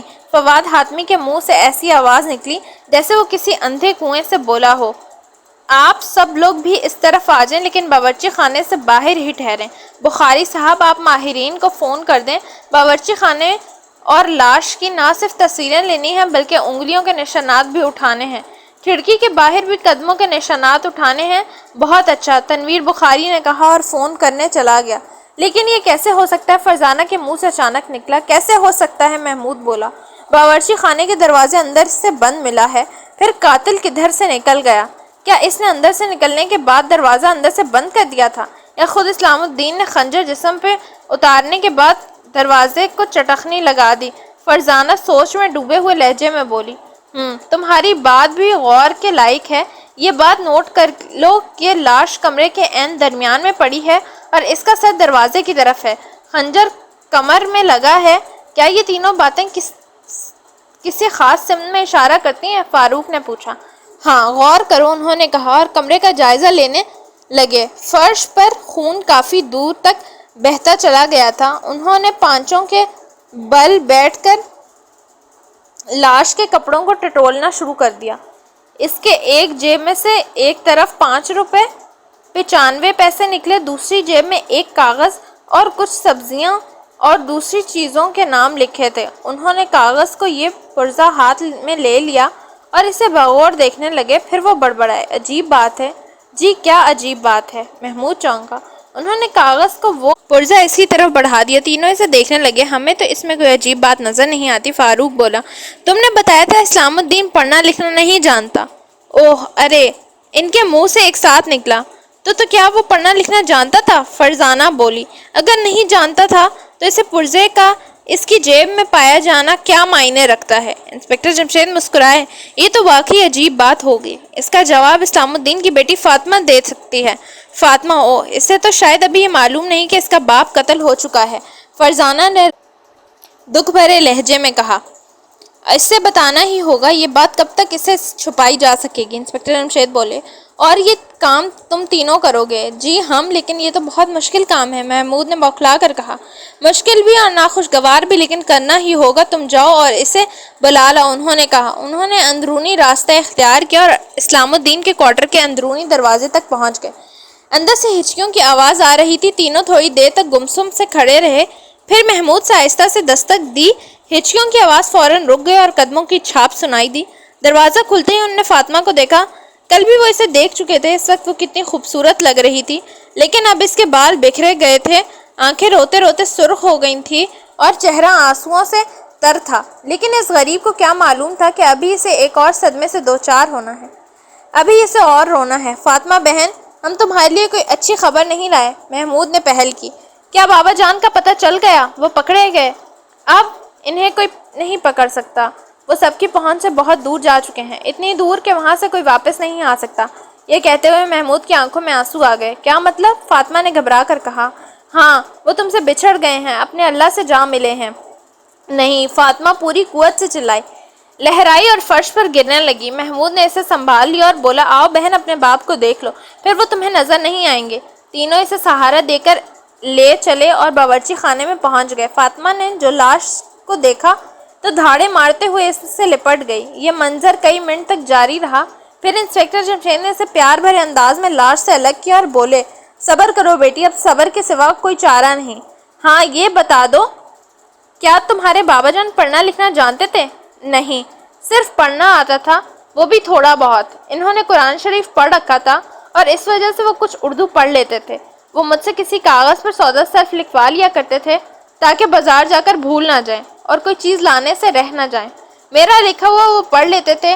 اوہ تو یہ بات ہے، پھر تو یہ چٹ بھی ضرور تمہارے ہاتھ کی لکھی ہوئی ہوگی، انہوں نے کاغذ کو پرزا دیکھتے ہوئے کہا۔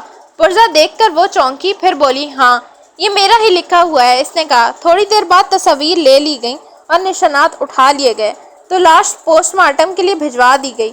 ہار کی پورے گھر میں تلاشی لی گئی تھی لیکن اس کا کہیں پتہ نہ چلا۔ اس تلاشی کے سلسلے میں اسلام الدین اور شاکر کوارٹر کو بھی دیکھا گیا۔ تیسرا کوارٹر جو بند پڑا رہتا تھا اسے بھی کھلوا کر دیکھا گیا لیکن وہاں بھی کچھ نہ ملا۔ البتہ اس کوارٹر میں قدموں کے کچھ نشانات ضرور پائے گئے جو گرد گرد کے موٹی تہ پر صاف دیکھے جا سکتے تھے۔ انسپکٹر جمشید نے ان نشانات کی تصویر لینے کی خاص طور پر ہدایت کی تھی۔ ان کاموں سے فارغ ہو کر وہ ایک بار پھر کوٹھی میں داخل، یہاں سب لوگ ایک جگہ جمع تھے اور فاطمہ کو بھی سب کے درمیان بٹھایا گیا تھا۔ اب تک کوئی اندازہ نہیں لگایا جا سکا کہ ہار کس نے چرایا ہے اور ہار کی چوری کا اسلام الدین کے قتل سے کیا تعلق ہے، لیکن بہت جلد ہمیں بہت سی باتیں معلوم ہو جائیں گی۔ اگر آپ میں سے کوئی ہمیں کچھ بتانا چاہے تو بتا سکتا ہے، ہم اس کے شکر گزار ہوں گے۔ ان کی بات کے جواب میں کوئی کچھ نہ بولا، شاید ان میں سے کوئی بھی کچھ بتانے کے قابل نہیں تھا۔ انہیں خاموش پا کر انسپکٹر جمشید فواد حاتمی کی طرف بڑھے۔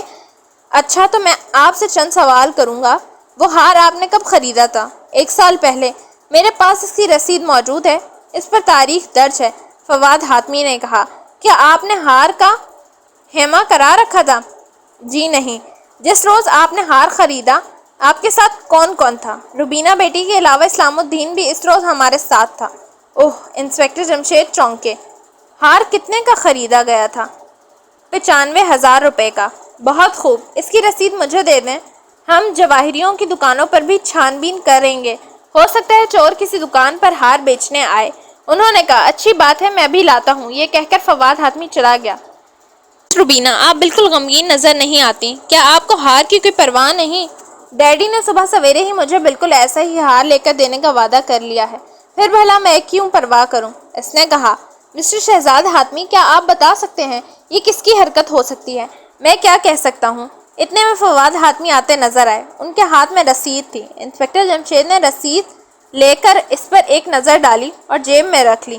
آپ کے سیکریٹری عارف بھائی کب سے آپ کے پاس ملازم ہیں؟ بہت پرانے، مجھے ان پر اتنا ہی یقین ہے جتنا آپ اپنے آپ پر، فواد حاتمی بولا۔ اور آپ کے دوست عرفان قادری؟ یہ میرے بچپن کے دوست ہیں۔ اور شاکر کب سے آپ کا گھر کا ملازم ہے؟ شاکر کو بھی ملازمت کرتے 5 سال گزر گئے، کبھی شکایت کا موقع نہیں ملا۔ اسلام الدین کب ملازم ہوا تھا؟ آج سے 10 سال پہلے۔ اس وقت فاطمہ 3-4 سال کی تھی اور اتنی ہی عمر روبینہ کی تھی۔ یہی دیکھ کر میں نے اسے ملازم رکھ لیا تھا کہ میری بیٹی اس کی بیٹی کے ساتھ کھیلا کرے گی، چنانچہ ان دونوں میں ابھی بھی کافی لگاؤ ہے۔ اس کا مطلب یہ ہوا کہ آپ کے خیال میں گھر کا کوئی فرد چور نہیں ہو سکتا، یہاں تک کہ اسلام الدین بھی نہیں۔ انسپکٹر جمشید بولے، ہاں میرا تو یہی خیال ہے۔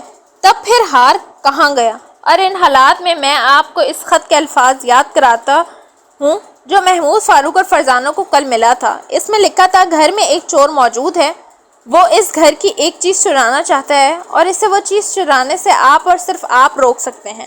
یہ الفاظ پکار کر کہہ رہے ہیں کہ چور گھر کا ہی کوئی آدمی ہے اور جس کسی نے بھی یہ خط لکھا ہے وہ چور کو اچھی طرح جانتا ہے، لیکن نہ جانے کیوں وہ خود کو ظاہر نہیں کراتا۔ اب ہمیں 2 باتیں تفتیش کے ذریعے معلوم کرنی ہیں، ایک تو یہ کہ وہ خط گھر میں سے کس نے لکھا تھا اور دوسری یہ کہ ہار کس نے چرایا، اور ہم بہت جلد یہ معلوم کر لیں گے۔ ان کے الفاظ ختم ہوئے ہی تھے کہ فون کی گھنٹی بجی۔ انسپکٹر جمشید نے فون کو ریسیور اٹھایا۔ دوسری طرف آئی جی تھے، وہ کہہ رہے تھے، گھر فون کیا تو پتہ چلا تم یہاں ہو۔ میرا خیال ہے یہ اتنا ضروری کیس نہیں ہوگا، جبکہ تمہاری دفتر میں ضرورت ہے، ایک ضروری میٹنگ ہے، اس میں تمہاری شرکت ضروری ہے، لہٰذا 2-3 گھنٹے کے لیے چلے آؤ، پھر بے شک فواد حاتمی کے ہاں چلے جانا۔ جی بہت بہتر، جیسے آپ کا حکم، انسپکٹر جمشید نے باادب ہو کر کہا۔ ویسے یہاں ایسے حالات کیا ہیں؟ سنا ہے کوئی قتل ہو گیا؟ جی ہاں، ہیروں کے ایک ہار کا معاملہ ہے، انہوں نے بتایا۔ کوئی پیچیدگی تو نہیں؟ ابھی تک قتل کی شخصیت کے بارے میں کوئی اندازہ قائم نہیں ہو سکا۔ خیر یہ تو بعد میں بھی ہوتا رہے گا۔ محمود، فاروق اور فرزانہ تو یہیں ہوں گے، جی ہاں، انسپکٹر جمشید مسکرائے۔ تو پھر وہ خود ہی سنبھال لیں گے، تم انہیں ہدایت دے کر چلے آؤ۔ بہت بہتر۔ آئی جی سلسلہ بند کرنے کے بعد انہوں نے ریسیور رکھ دیا اور ان کی طرف مڑے۔ مجھے دفتر جانا پڑے گا، تم میری واپسی تک یہیں رہو گے اور ہر چیز کو بغور جائزہ لو گے۔ یہ پرزہ بھی تم اپنے پاس ہی رکھ لو، ضائع نہ ہونے پائے۔ انہوں نے جیب سے وہ پرزہ نکالتے ہوئے کہا جو سلام الدین کی جیب سے نکلا تھا۔ جی بہتر۔ پوسٹ مارٹم کی رپورٹ کسی وقت تک مل جائے گی، شاید میری واپسی سے پہلے ہی مل جائے، اور انگلیوں کے نشانات کی رپورٹ بھی مل جائے گی۔ تم ہوشیار رہنا، ہو سکتا ہے قاتل کوئی اور وار کر جائے۔ اوہ، ان کے منہ سے نکلا۔ ہاں، اس کا امکان ہے۔ ابھی تک میں یہ نہیں سمجھ سکا کہ اسے اسلام الدین کو مارنے کی کیا ضرورت تھی۔ خیر، آپ جائیے، ہم دیکھیں گے کہ کیا کر سکتے ہیں۔ ان کے جانے کے بعد تینوں فواد حاتمی کے پاس آئے اور ان سے ایک الگ کمرے کی درخواست کی۔ اس نے فوراً شاکا سے کہا اور شاکا نے ان کے لیے ایک کمرہ ٹھیک کر دیا۔ ہم ذرا آپس میں مشورہ کر لیں، اس کے بعد ہم آپ میں سے ہر ایک سے چند سوال کریں گے۔ محمود نے کہا، میرے خیال میں اس کا کوئی فائدہ نہیں ہوگا کیونکہ تمہارے والد پہلے ہی سوال کر چکے ہیں۔ روبینہ حاتمی نے اکتا کر کہا، یہ نہ بھولیے کہ یہ آپ کے ہی ایک ہار کا معاملہ ہے جس کی خاطر ایک انسان بھی اپنی جان سے ہاتھ دھو بیٹھا ہے۔ اس نے ہار چرایا تھا، قدرت کی طرف سے اسے سزا مل گئی۔ روبینہ بولی، ابھی یہ نہیں کہا جا سکتا کہ اس نے ہار چرایا تھا۔ فرزانہ تلملا کر بولی، بری بات ہے بیٹی۔ فواد حاتمی نے بیٹی کو نرمی سے کہا، یہ لوگ ہمارے مہمان ہیں اور ہمارے لیے یہ کام کر رہے ہیں۔ ہم پہلے ہی کل ان تینوں سے زیادتی کر چکے ہیں، ان کی بات پر دھیان تک نہیں دیا تھا۔ اوہ، مجھے افسوس ہے۔ بہرحال میں اپنے کمرے میں جاتی ہوں، امید ہے انہیں مجھ سے کچھ نہیں پوچھنا ہوگا، اور اگر ضرورت پیش آ جائے تو یہ میرے کمرے میں آ کر پوچھ سکتے ہیں۔ اس نے تیز آواز میں کہا اور تیزی سے اپنے کمرے کی طرف مڑ گئی۔ اس کی باتوں کا برا نہ ماننا، یہ بہت تیز دماغ کی ہے اور یہ تیزی اسے سوکھے ہوئے بازو کی وجہ سے ہے۔ فواد حاتمی نے افسوس زدہ لہجے میں کہا، کوئی بات نہیں، ہم ایسی باتیں سننے کے عادی ہیں۔ اب ہم ذرا کمرے میں جا کر مشاورہ کرنے۔ اور یہ فاطمہ بہن کہاں چلی گئی؟ اپنے کوارٹر میں جا کر رو رہی ہوگی۔ اوہ، ان کے منہ سے نکلا، اور پھر وہ اس کمرے کی طرف چل پڑے جو ان کے لیے شاکا نے تیار کیا تھا۔ ابا جان کاغذ کا یہ پرزہ ہمیں بلا وجہ نہیں دے گئے، جیب سے نکال کر ہمیں دینے سے ضرور ان کا کوئی مقصد تھا۔ محمود نے دروازہ بند کرتے ہوئے کہا، تمہارا خیال ٹھیک ہے، نکالو اسے۔ اس نے پرزہ پھیلا کر میز پر رکھ دیا اور پھر وہ خط بھی نکالا جو انہیں ڈاک میں ملا تھا۔ دونوں کو برابر برابر رکھ کر جب انہوں نے دیکھا تو ان کی آنکھیں حیرت سے پھیلتی چلی گئیں۔ یہ حقیقت ان پر واضح ہو گئی کہ لکھنے کا انداز دونوں کاغذوں پر بالکل ایک ہاتھ کا تھا، اور اسلام الدین کی بیٹی فاطمہ ان کے سامنے یہ اقرار کر چکی تھی کہ کاغذ کے پرزوں پر سودے کی تفصیل اس نے لکھی تھی۔ وہ چور تھا۔ کوارٹر میں سے رونے اور سسکیوں بھرنے کی آوازیں آ رہی تھیں۔ رفتار کبھی کم پڑ جاتی اور کبھی تیز ہو جاتی۔ تینوں چند لمحوں تک دروازے پر کھڑے ان سسکیوں کو غور سے سنتے رہے۔ آخر محمود نے دباؤ ڈالا تو دروازہ کھل گیا، لیکن فاطمہ نے سر اٹھا کر ان کی طرف دیکھنے کی کوشش نہ کی۔ وہ چارپائی پر اوندھی لیٹی تھی، اس کا منہ تکیے میں چھپا ہوا تھا، جسم ہچکیاں لینے سے ہل رہا تھا۔ تینوں ایک ہی فیصلے پر پہنچے، اس کا رونا مصنوعی نہیں، وہ سچ مچ رو رہی ہے۔ فاطمہ بہن، آخر تم کب تک روتی رہو گی؟ اب تم پر ایک فرض عائد ہوتا ہے، تمہیں اس کی فکر کرنی چاہیے۔ محمود نے اس کے کندھے پر ہاتھ رکھتے ہوئے کہا۔ سسکیاں اور ہچکیاں رک گئیں۔ آہستہ آہستہ فاطمہ نے اپنا سر موڑا۔ وہ اس کا چہرہ دیکھ کر حیران رہ گئے، شاید وہ لاش ملنے سے لے کے اب تک مسلسل روتی رہی تھی۔ اس کی آنکھیں بالکل سرخ تھیں، ناک کی نوک بھی حد درجے سرخ ہو رہی تھی اور ہونٹوں کا رنگ نیلا پڑ گیا تھا۔ چند لمحے تک وہ انہیں ٹکٹکی باندھے دیکھتی رہی، پھر اس کے منہ سے نکلا، میں سمجھی نہیں آپ کیا کہنا چاہتے ہیں۔ میں آپ کو کوٹھی کے اندر دیکھ چکی ہوں، کل بھی آپ ہمارے گھر آئے تھے۔ آخر آپ لوگ کون ہیں اور کیا چاہتے ہیں؟ ابھی آپ کو یہ کہنے سے کیا مطلب تھا کہ مجھ پر ایک فرض عائد ہو گیا ہے؟ ہاں، میں نے ٹھیک ہی تو کہا ہے۔ رونے دھونے کے بجائے اب آپ کو اپنے باپ کے قاتل کو گرفتار کرانے کی فکر کرانی چاہیے۔ بھلا میں اس سلسلے میں کیا کر سکتی ہوں؟ مجھے کیا معلوم انہیں کس نے قتل کیا ہے؟ اس نے آنکھیں پونچھتے ہوئے کہا، یہ کام ہمارا ہے، اسے ہم تلاش کر لیں گے۔ آپ چند سوالوں کے جواب تو دے سکتی ہیں۔ میں تو ہر اس سوال کا جواب دے سکتی ہوں جو مجھ سے کیا جائے گا۔ بھلا میں کیوں نہ چاہوں قاتل گرفتار ہو جائے، جس نے مجھے میرے پیارے باپ سے جدا کر دیا۔ اب کون مجھے اپنے سینے سے لگائے گا، کون پیار کرے گا؟ اس کی آنکھوں سے ایک بار پھر ٹپ ٹپ آنسو گرنے لگے۔ تینوں پریشان ہو گئے، ان کی سمجھ میں نہیں آ رہا تھا کہ کس طرح اسے رونے سے روکیں۔ کئی منٹوں بعد جا کر فاطمہ نے اپنے اوپر قابو پایا اور بولی، آپ پوچھئے کیا پوچھنا چاہتے ہیں؟ کاغذ کے اس پرزے پر سودوں کے نام آپ نے لکھ کر اپنے بابا کو دیے تھے، محمود نے پہلا سوال کیا۔ یہ تو میں پہلے ہی بتا چکی ہوں۔ بہت خوب، آپ کا کیا خیال ہے؟ ہار کس نے چرایا ہے؟ میں کیا کہہ سکتی ہوں، وہ بولی۔ میں نے ایک نظر یہ قائم کیا ہے، شاید آپ بھی اس سے اتفاق کریں۔ نظریہ یہ ہے کہ چور ہیرے کا ہار چرا کر بھاگا جا رہا تھا کہ آپ کے بابا نے اسے روکنے کی کوشش کی اور اس نے پکڑے جانے کے خیال سے انہیں ختم کر دیا۔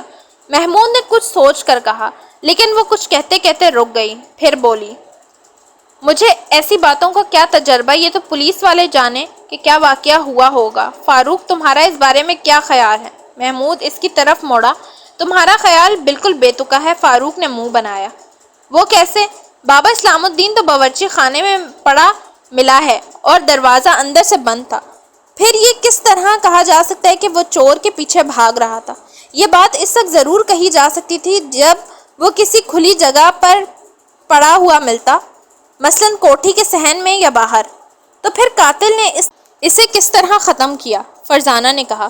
کھڑکی کے راستے، محمود بولا۔ تو کیا اس نے خنجر پھینک کر مارا کہ لاش کمرے کے درمیان میں ملی ہے؟ فاروق نے کہا۔ اس کے علاوہ وہ کیا کہہ جا سکتا تھا؟ تب وہ بہت ماہر نشانہ باز تھا، کیونکہ اس خنجر کھڑکی کی سلاخوں کے درمیان سے گزارنا تھا۔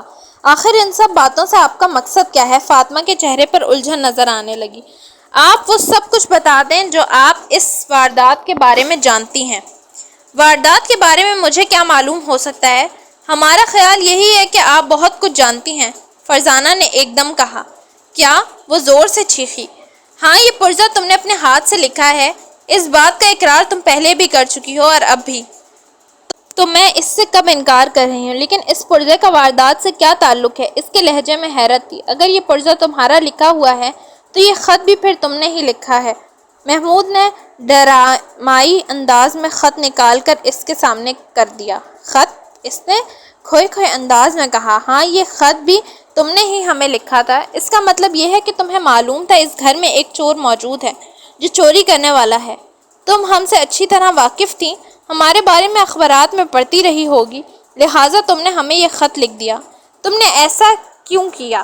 یہ بھی ابھی ہم نہیں جانتے، کیونکہ سیدھی سی بات ہے، اگر تمہیں یہاں کسی چور کی موجودگی کا پتہ چل گیا تھا تو پھر تو تمہیں یہ بات فوراً فواد حاتمی کو بتا دینی چاہیے تھی، لیکن تم نے اس کے بجائے کیا یہ کہ ہمیں خط لکھ دیا۔ اب یہ بات اعلانیہ کہی جا سکتی ہے کہ تم اس چور سے واقف ہو، قاتل بھی وہی ہے، اسے گرفتار کرانا تمہارا فرض بھی ہے اور اس طرح اپنے باپ کا انتقام بھی لے سکو گی۔ تم اس خط کی موجودگی میں اس بات سے انکار نہیں کر سکتی کہ چور سے واقف تھی۔ اس کی سسکیاں ایک بار پھر شروع ہو گئیں۔ وہ انتظار کرنے لگے، انہیں شک ہونے لگا کہیں فاطمہ کا یہ رونا دھونا مصنوعی تو نہیں۔ اسی وقت اس نے سر اوپر اٹھایا اور بولی، یہ ٹھیک ہے کہ خط میں نے ہی آپ لوگوں کو لکھا تھا، میں آپ سے اچھی طرح واقف بھی ہوں، میں نے آپ کے بارے میں اخبارات میں بہت کچھ پڑھا ہے، لیکن یہ بھی حقیقت ہے کہ میں ہیرے کے ہار کے چور اور اپنے باپ کے قاتل کے بارے میں بالکل کچھ نہیں جانتی۔ کیا؟ یہ کیسے ہو سکتا ہے؟ وہ ایک ساتھ چلائی، کیونکہ ان کا خیال میں فاطمہ نے ایک بہت ہی عجیب بات کر دی تھی۔ دروازے کی گھنٹی نے ان کی توجہ فاطمہ سے ہٹا دی۔ گھنٹی بجنے کا انداز انسپکٹر جمشید کا تھا۔ ہم تم سے پھر سوال کریں گے، یہ کہہ کر وہ اندرونی دروازے سے ہوتے ہوئے کوٹھی کے صدر دروازے کی طرف آئے۔ یہاں انسپکٹر جمشید اکرم کے ساتھ موجود تھے۔ اکرم کے چہرے پر تھکن کے آثار تھے۔ السلام علیکم انکل، بہت تھکے تھکے نظر آ رہے ہیں۔ جوہریوں کی دکانوں پر تفتیش کرتے کرتے یہ حال ہو گیا، اس نے کہا، اور ابھی بے شمار دکانیں باقی ہیں۔ تم نے غلطی کی اکرم۔ نئے بھرتی ہونے والے حوالدار محمد حسین آزاد کو اپنے ساتھ لگا لیتے، کچھ دکانیں اس کے حصے میں آ جاتی ہیں اور کچھ تمہارے۔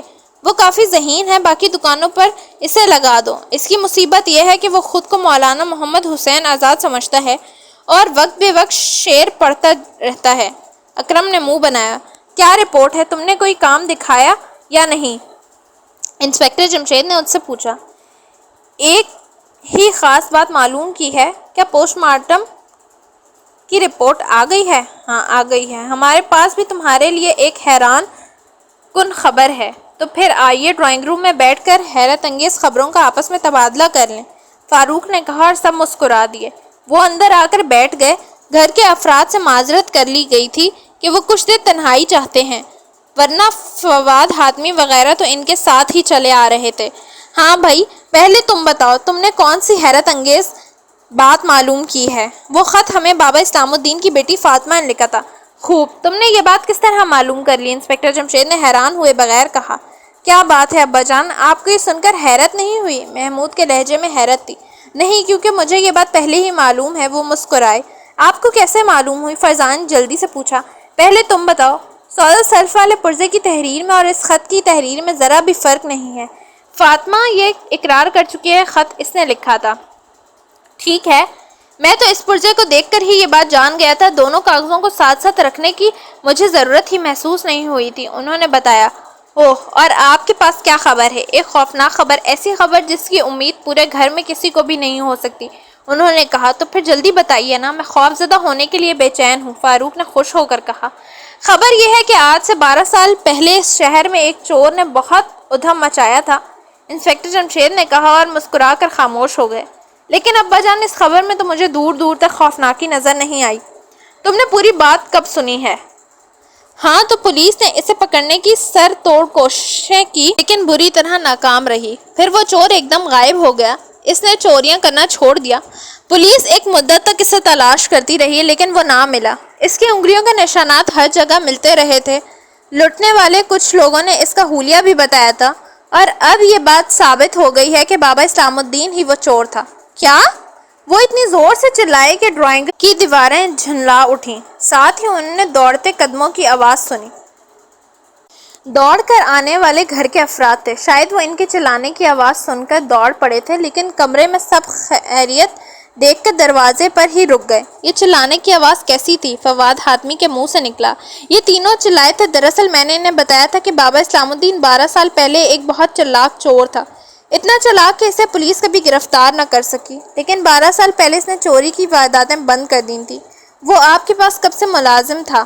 انسپکٹر جمشید کہتے چلے گئے۔ اسلام بابا چور تھا؟ فواد حاتمی کے منہ سے نکلا۔ ہاں، اس میں اب کوئی شک نہیں رہا، یہ بات ثابت ہو چکی ہے، انہوں نے کہا۔ وہ میرے پاس کوئی 10 سال سے ملازم تھا، فواد حاتمی نے کہا، لہٰذا یہ نہیں کہا جا سکتا کہ وہ یہ ہار چرانے کے لیے یہاں ملازم ہوا تھا، کیونکہ ہار تو ابھی صرف 1 سال پہلے خریدا گیا تھا۔ وہ یہاں اس سے بھی بہت سال پہلے ملازم ہوا تھا۔ اس کا مطلب ہے وہ واقعی چوری کرنا چھوڑ چکا تھا اور شریفانہ زندگی گزارنے لگا تھا۔ اس دوران اس نے داڑھی بھی رکھ لی۔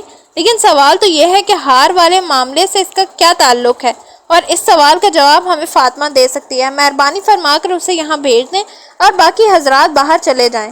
اب ہم ہر ایک سے باری باری کچھ سوال کریں گے۔ بہت بہتر، فواد حاتمی نے کہا، اور سب باہر چلے گئے۔ اکرم، تم باقی دکانوں پر بھی اپنا کام ختم کر لو اور محمد حسین آزاد کو بھی ساتھ لگا لو۔ جی بہتر۔ اور جب یہاں آئیں تو انہیں ساتھ ہی لیتے آئیں، ان کا نام سن کر ان سے ملنے کو جی چاہنے لگا ہے، فرزانہ بولی۔ اچھی بات ہے، اکرم نے کہا، اور وہ بھی چلا گیا۔ فاطمہ سے پہلے تنویر بخاری اندر داخل ہوا، اس کے چہرے سے بھی تھکن ظاہر تھی۔ اس نے ہامتے ہوئے کہا، تم بدماشوں کو ٹٹول چکا ہوں، جناب ہیروں کو ہار کہیں نہیں ملا۔ خیر کوئی بات نہیں، ہار شاید یہیں کہیں موجود ہے، تم بیٹھو، انہوں نے کہا۔ اس وقت فاطمہ اندر داخل ہوئی، اب وہ قدرے خوفزدہ دکھائی دے رہی تھی۔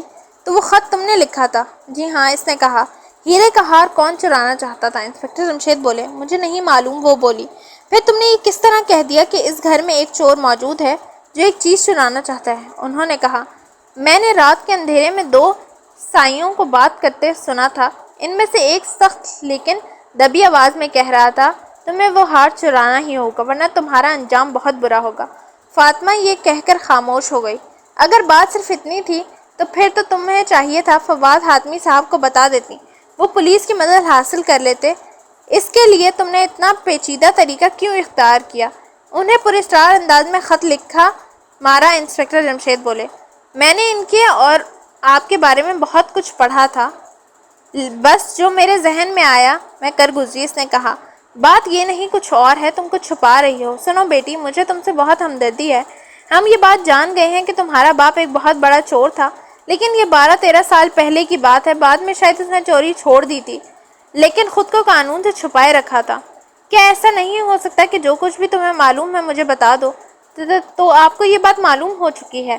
اس نے لرزراتی ہوئی آواز میں کہا۔ پھر تو کچھ بھی چھپانے کی ضرورت نہیں رہ جاتی۔ سنیے، میں بتاتی ہوں، مجھے بھی یہ بات معلوم نہیں تھی کہ میرا باپ ایک چور رہ چکا ہے۔ وہ تو بہت ہی نیک اور بھلے انسان تھے۔ وہ مجھے بہت پیار کرتے تھے، مجھے دیکھ دیکھ کر جیتے تھے۔ خدا جانے وہ کیا حالات تھے جنہوں نے انہیں چور بنانے پر مجبور کر دیا تھا۔ تاہم میری پیدائش کے بعد انہوں نے چوری سے توبہ کر لی تھی۔ یہ آج سے 1 ہفتہ پہلے کی بات ہے۔ رات کے 9 بجے تھے۔ میں سونے کے لیے لیٹ چکی تھی، میری آنکھیں بند تھی، بابا بھی لیٹ گئے تھے۔ اچانک ہمارے کوارٹر کے دروازے پر دستک ہوئی۔ بابا نے اٹھ کر دروازہ کھولا اور پوچھا، کون ہے؟ شہباز۔ جانی، میں تم سے کچھ بات کرنے آیا ہوں، باہر آ کر میری بات سن لو، باہر سے کسی نے دبی آواز میں کہا۔ کون ہو تم؟ میرا نام اسلام الدین ہے، میرے بابا نے لرزتی آواز میں کہا، اور میں حیران رہ گئی۔ میں تمہیں پہچان چکا ہوں جانی، اور اگر چاہوں تو ابھی پولیس کو بلوا کر تمہیں گرفتار کرا سکتا ہوں، لیکن اگر تم میری بات سن لو میں ایسا نہیں کروں گا۔ ٹھہرو، میں باہر آتا ہوں، اندر میری بیٹی سو رہی ہے، کہیں اس کی آنکھ نہ کھل جائے اور وہ یہ باتیں سن نہ لے۔ میرے بابا کے یہ الفاظ میرے لیے بہت سنسنی خیز تھے۔ ان کے کمرے سے نکلنے کے بعد بھی میں آہٹ پیدا کیے بغیر اٹھی اور دروازے سے کان لگا دیے۔ وہ شخص میرے بابا سے کہہ رہا تھا، تم اس بات سے انکار نہیں کر سکتے کہ شہباز جانی ہو؟ پولیس کی فائلوں میں آج بھی تمہارا حلیہ اور انگلیوں کے نشانات موجود ہیں۔ میرا ایک اشارے کی دیر ہے، تم سے لاکھوں کے پیچھے نظر آؤ گے۔ تم کون ہو؟ اب میرے بابا کی آواز تھر تھر کانپ رہی تھی۔ تم مجھ سے کیا چاہتے ہو؟ میں نے محسوس کیا۔ بڑی مشکل سے میرے بابا نے یہ جملہ ادا کیا۔ فواد حاتمی کی بیٹی کے پاس ہیروں کا ایک ہار ہے، وہ ہار اڑا کر مجھے دے دو۔ یہ مجھے تم بتاؤ گے کہ ہار چرا کر کس جگہ لاؤ گے۔ دیکھو، میں 12 سال ہوئے یہ کام چھوڑ چکا ہوں، اب مجھ سے یہ کام نہ کراؤ۔ جس دن میرے گھر بیٹی پیدا ہوئی تھی، اسی روز میں نے چوری سے توبہ کر لی تھی۔ مجھ سے یہ کام نہ کراؤ۔ اب میں ایک بیٹی کا باپ ہوں، اسے اگر یہ معلوم ہو گیا کہ اس کا باپ ایک چور ہے تو جیتے جی مر جائے گی، اور میں بھی زندہ نہیں رہوں گا۔ کچھ بھی ہو، یہ کام تو تمہیں کرنا ہی ہوگا۔ تم پر کوئی شک نہیں کر سکے گا کیونکہ ہار یہاں سے برآمد نہیں ہوگا۔ خدا کے لیے مجھ سے یہ کام نہ لو۔ میرے بابا گڑ گڑائے۔ اگر تم نے 1 ہفتے کے اندر یہ کام نہ کیا تو میں پولیس کو اطلاع دے دوں گا۔ واقعے کی تلاش میں رہو، میں ہر روز آ کر تم سے معلوم کر لیا کروں گا۔ اچھا، تو پھر یہاں نہ آنا، میری بیٹی کو شک ہو جائے گا۔ میں کوٹھی کے صدر دروازہ کھول دیا کروں گا، تم باورچی خانے کی کھڑکی کے نیچے آ کر چھپ جایا کرنا۔ جس روز بھی میرا داؤ لگ گیا، ہار لے کر تمہارے حوالے کر دوں گا۔ بہت خوب، مجھے یقین تھا تم یہ کام ضرور کرو گے۔ ٹھیک ہے، اب میں کل رات آؤں گا اور 7 دن تک آتا رہوں گا، بشرطیہ 7 دن سے پہلے ہی تم نے ہار لا کر دے دیا۔ 7ویں دن بھی اگر مجھے ہار نہ ملا تو پولیس کو یہ بتا دیا جائے گا کہ تم دراصل کون ہو۔ ظاہر ہے تم اپنی بیٹی کو لے کر فرار نہیں ہو سکو گے، اور بیٹی سے جدا ہونا بھی تم پسند نہیں کرو گے، لہٰذا سوچ لو۔ ان الفاظ کے ساتھ ہی اس کی قدموں کی آواز سنائی دی۔ وہ جا رہا تھا۔ پھر میرے بابا اندر آ گئے۔ میں سوتی بن گئی، بہت پریشان ہو گئی تھی۔ آخر بابا کو اس چوری سے بچانے کی یہی ایک ترکیب میری سمجھ میں آئی کہ ان تینوں کو خط لکھ کر یہاں بلا لوں۔ خیال یہی تھا کہ جو کوئی بھی ہے ان کے ڈر سے اس چوری سے باز آ جائے، لیکن ہوا الٹ۔ ہار تو چوری ہو ہی گیا، بابا بھی اسے دینے اس دنیا سے رخصت ہو گئے۔ یہ کہہ کر فاطمہ خاموش ہو گئی۔ چند لمحے تک وہ سوچ میں ڈوبے رہے۔ یہ بات تو صاف ہو گئی کہ بابا اسلام الدین نے اس شخص کے لیے ہار چرایا تھا۔ ہار لے کر وہ باورچی خانے میں آئے ہوں گے۔ انہوں نے دروازہ اندر سے بند کیا اور کھڑکی تک چلے آئے۔ یہاں دوسری طرف وہ شخص موجود تھا۔ انہوں نے اسے بتایا کہ وہ ہار لے آئے ہیں۔ اس نے ہار کے لیے بایاں ہاتھ آگے بڑھایا۔ جو ہی بابا اسلام الدین نے ہار اس کے لیے حوالے کیا، اس نے دائیں ہاتھ سے خنجر کا بھرپور وار اس کی کمر پر کیا۔ ایسا کرنے کا فیصلہ وہ پہلے ہی کر چکا تھا تاکہ اس کے بارے میں کوئی کچھ نہ جان سکے۔ ظاہر ہے بابا اسلام الدین زندہ رہتے تو کم از کم وہ اس کی آواز تو پہچان ہی سکتے تھے۔ خنجر کھا کر اسلام الدین کے منہ سے چیخ نکلی ہوگی، لیکن رات کا وقت ہونے کی وجہ سے شاید کوئی چیخ کو سن نہ سکا۔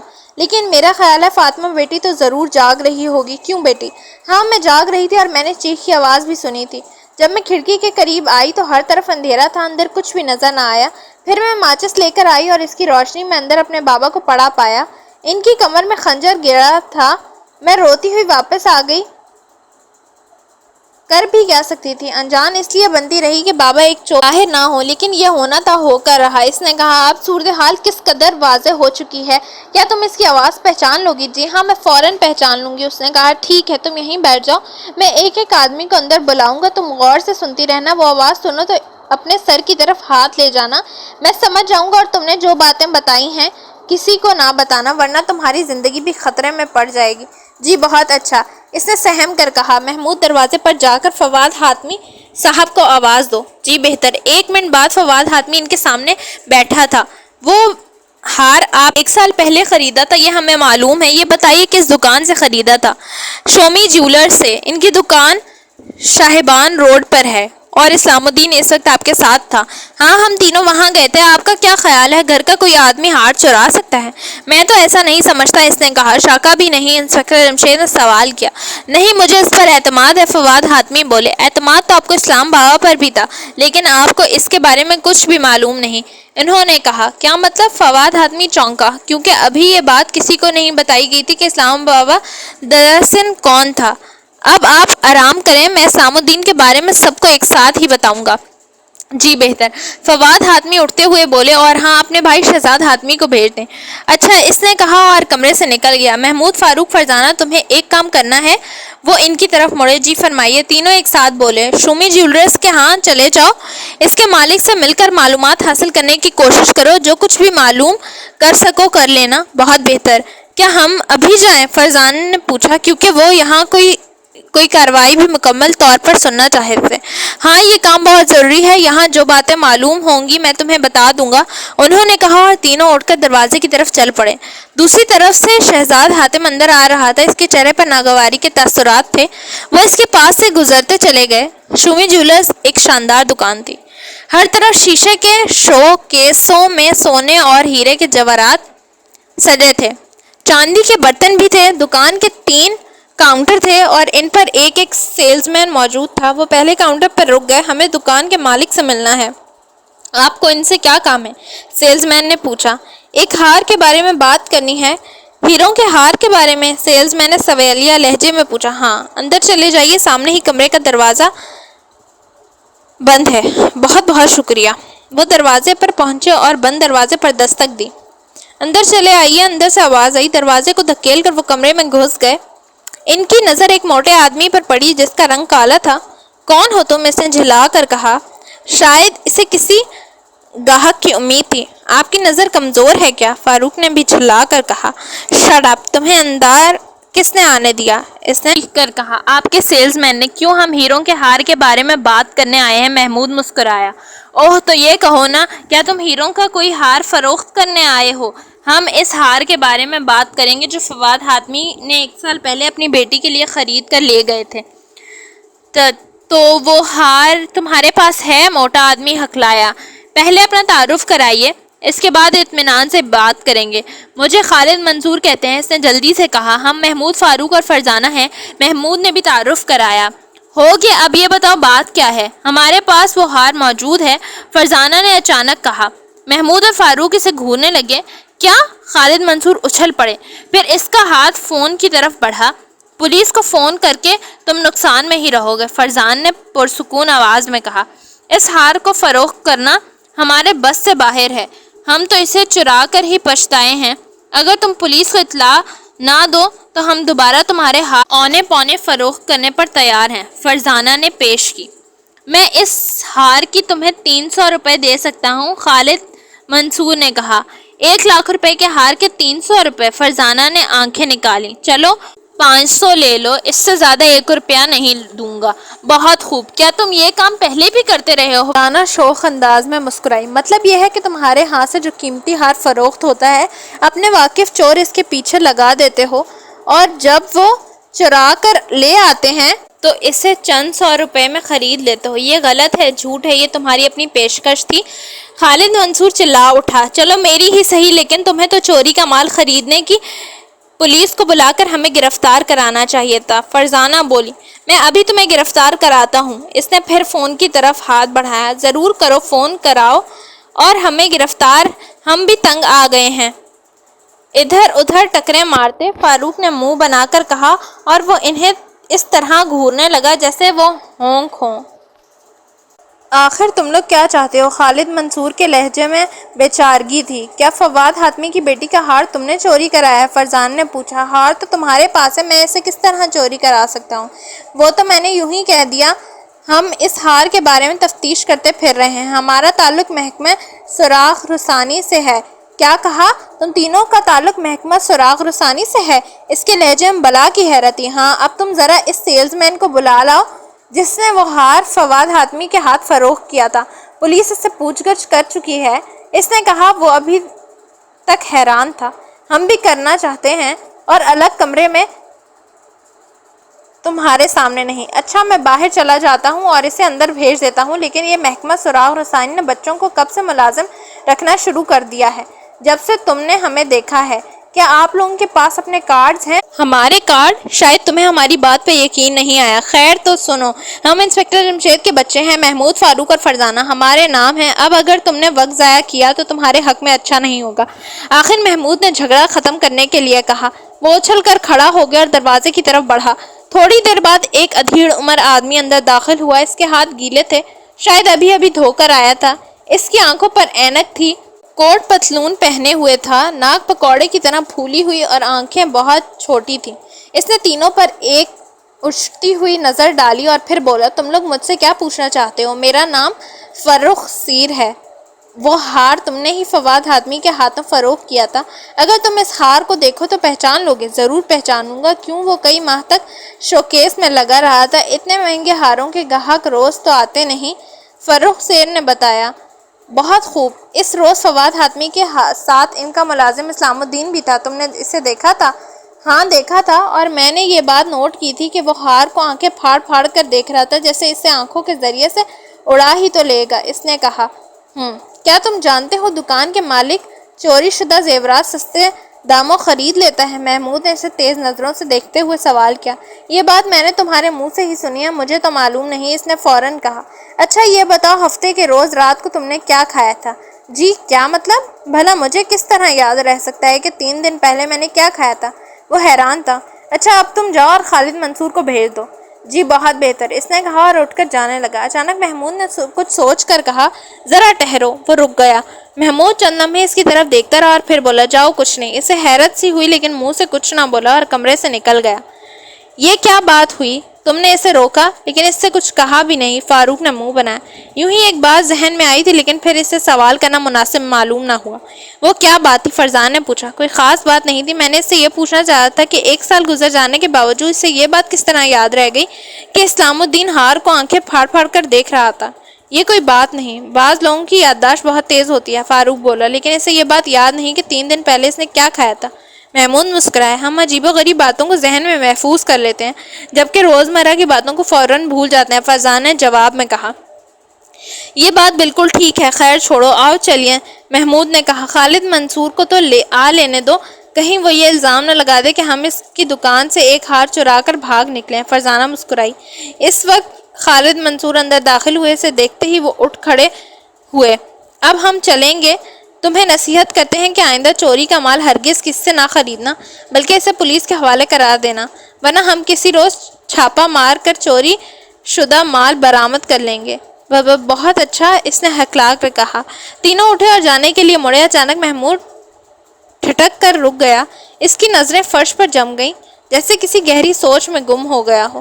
کیا بات ہے؟ کیا فرش پر تمہاری کوئی چیز گر گئی ہے؟ فاروق بولا. لیکن محمود نے کوئی جواب نہ دیا. یا اللہ رحم. ارے بھائی کیا نظر آ گیا ہے تمہیں؟ فرزانہ نے جھلا کر کہا. کچھ نہیں. آؤ چلیں. باہر نکلتے ہوئے نے مڑ کر دیکھا. خالد منصور حیرانی اور پریشانی سے کھڑا تھا. ہار ملتا ہے. تمہیں کیا ہو گیا تھا؟ فرش پر کیا دیکھ رہے تھے؟ باہر نکل کر فاروق نے پوچھا. فرش بہت چکنا تھا. پالش کیا ہوا تھا. اس میں نے اپنی صورت دیکھ رہا تھا. محمود نے جواب دیا. کیوں ہمارے گھر میں آئینہ نہیں ہے کیا؟ فرزانہ تنگ کر بولی. فرش میں اپنی صورت دیکھ کر میں اندازہ لگانا چاہتا تھا کہ کس حد تک بے وقوف ہوں. محمود نے سنجیدہ لہجے میں کہا. تو پھر کیا اندازہ لگایا؟ فرزان نے حیران ہو کر پوچھا. یہی کہ کیا ضرورت سے کچھ زیادہ بے وقوف ہوں. اس نے کہا. خدا کا شکر ہے کہ آج تمہیں اپنی بے وقوفی کا اندازہ ہو گیا. میں تو پہلے بھی کئی بار کہہ چکا ہوں کہ تم بے وقوف ہو مگر تم میری بات مانتے ہی نہ تھے. ویسے یار کیا وہ فرش جادو کا تھا جس میں دیکھتے ہی تمہیں یہ شاندار اندازہ ہو گیا حالانکہ اس سے پہلے تم ہزاروں مرتبہ آئینے میں اپنا چہرہ دیکھ چکے ہو اور وہ فرش واقعی جادو کا تھا، کاش تم دونوں بھی اپنے اپنے چہرے اس میں دیکھ لیتے۔ محمود نے مسکرا کر کہا، ہمیں خود کو بے وقوف ثابت کرنے کا اتنا شوق نہیں۔ فاروق نے جھلا کر کہا، تو پھر کتنا شوق ہے؟ محمود نے اس کے انداز میں کہا۔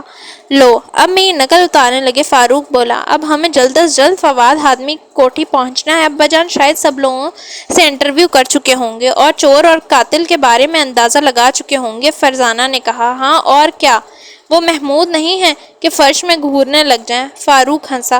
کیا خیال ہے تم دونوں نے قاتل کے بارے میں کوئی اندازہ قائم کیا یا نہیں؟ محمود نے پوچھا۔ شاکا کے علاوہ اور کون قاتل ہو سکتا ہے؟ فاروق نے کہا۔ کیوں، یہ کام شہزاد حاتم کا بھی تو ہو سکتا ہے۔ فرزانہ نے کچھ سوچ کر کہا۔ کیا مطلب؟ وہ اپنی بھتیجی کا ہار چرائے گا؟ محمود کے لہجے میں حیرت تھی۔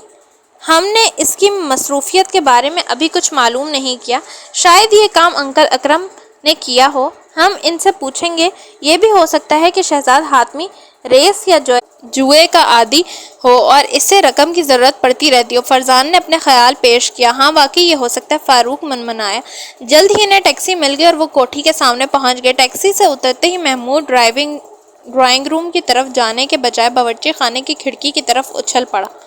ارے تم کہاں جا رہے ہو؟ تم ڈرائنگ روم میں چلو، میں آتا ہوں، اس نے رکے بغیر کہا۔ شاید تم اکیلے اکیلے ہاتھ مارنے کی فکر میں ہو، لیکن ہم تم سے پیچھے نہیں رہیں گے، فرزانہ نے کہا اور دونوں اس کے پیچھے لپکے۔ محمود کھڑکی کے سامنے کھڑا تھا، اس کی نظریں یہاں بھی فرش پر جمی تھیں۔ یہ تم فرشوں کے پیچھے کیوں پڑ گئے ہو؟ فرزانہ نے تلملا کر کہا۔ اس لیے کہ عرشوں تک اس کا ہاتھ نہیں جا سکتا، فاروق نے گنگنانے کے انداز میں کہا۔ کبھی کبھی ہم بالکل سامنے کی بات نظر انداز کر دیتے ہیں، محمود نے سوچ میں ڈوبے لہجے میں کہا۔ لیکن اس وقت تمہارے سامنے کھڑکی ہے، فاروق بولا۔ قاتل یہیں ٹھہر کر اسلام الدین کا انتظار کیا کرتا تھا، اس جگہ سے قدموں کے نشانات اٹھائے گئے ہیں۔ اگر ہم اس کیس کے تمام متعلقین کے قدموں کے نشانات کو ان نشانات سے ملا کر دیکھیں تو کیا مجرم تک نہیں پہنچیں گے؟ محمود نے اپنے خیال سے آخر انہیں آگاہ کر ہی دیا۔ تجویز تو اچھی ہے، لیکن کیا ابا جان نے اس پہلو کو نظر انداز کر دیا ہوگا؟ فرزانہ نے کہا۔ پتہ نہیں، آؤ دیکھیں وہ اب کیا کر رہے ہیں۔ تم نے بتایا نہیں یہاں کیوں آئے تھے؟ قدموں کے نشانات ڈھونڈنے، لیکن ظاہر ہے شاکر کی چیخ سننے کے بعد ہم سبھی اس جگہ آ کر کھڑے ہو گئے تھے، اس لیے اس کے نشانات مٹ گئے ہوں گے، محمود نے کہا۔ یہ ضروری نہیں، نشانات لینے والوں نے صرف کھڑکی کے نیچے سے نشانات نہیں اٹھائے ہوں گے، بلکہ قاتل جس راستے سے آیا ہے اس راستے سے کھڑکی تک کے نشانات لیے ہوں گے، اس طرح اس کے نشانات ضائع نہیں ہوں گے، اس نے کہا۔ ہو سکتا ہے، لیکن اگر اس نے وہ جوتے ہی ضائع کر دیے ہوں تو ہم اس کے سراغ کس طرح پا سکیں گے؟ فرزانہ نے اعتراض کیا۔ یہ کیس جتنا سیدھا سادہ نظر آتا ہے اتنا ہی پیچیدہ ہوتا نظر آتا ہے، فاروق بولا۔ پھر کیا ہوا، پیچیدہ کیس حل کرنا ہی تو ہمارا شوق ہے، محمود مسکرایا۔ تینوں ڈرائنگ روم کی طرف چل پڑے۔ پھر جو ہی وہ کمرے میں داخل ہوئے دھک سے رہ گئے، اندر کا منظر عجیب تھا۔ کمرے میں گھر کے سب لوگ موجود تھے، انسپکٹر جمشید کے علاوہ وہاں سب انسپکٹر اکرم، سب انسپکٹر تنویر بخاری اور ایک حوالدار بھی موجود تھے۔ وہ سمجھ گئے یہ ضرور محمد حسین آزاد ہے، اس کا چہرہ چوڑا اور رنگ سرخ و سفید تھا، ہاتھوں پیروں کا سخت اور جاندار معلوم پڑتا تھا۔ قالین کے اوپر کمرے کے بیچوں بیچ جو میز بچھی تھی اس پر اس وقت ایک ہار رکھا تھا اور بلب کی روشنی میں جگ کر رہا تھا۔ ہار کو وہاں دیکھ کر ہی وہ دھک سے رہ گئے تھے۔ ان کے قدموں کی آہٹ سن کر ایک پل کے لیے سب لوگ ان کی طرف متوجہ ہو گئے۔ ابا جان یہ ہار کیسا ہے؟ محمود کے منہ سے نکلا۔ یہ وہی ہار ہے جو چرایا گیا تھا، فواد حاتمی صاحب اور امیدہ حاتمی صاحبہ نے اسے پہچان لیا ہے، انہوں نے بتایا۔ لیکن یہ ملا کہاں سے؟ کوٹھی کے گرد لگی باڑ میں الجھا ہوا تھا۔ اس سے یہ نتیجہ نکلا جا سکتا ہے کہ فرار ہوتے وقت یہ قاتل کے ہاتھ سے گر گیا، یا پھر قاتل اور چور اس کا گھر کا ہی کوئی فرد ہے اور اس نے یہ بعد میں کسی وقت خوفزدہ ہو کر وہاں ڈال دیا۔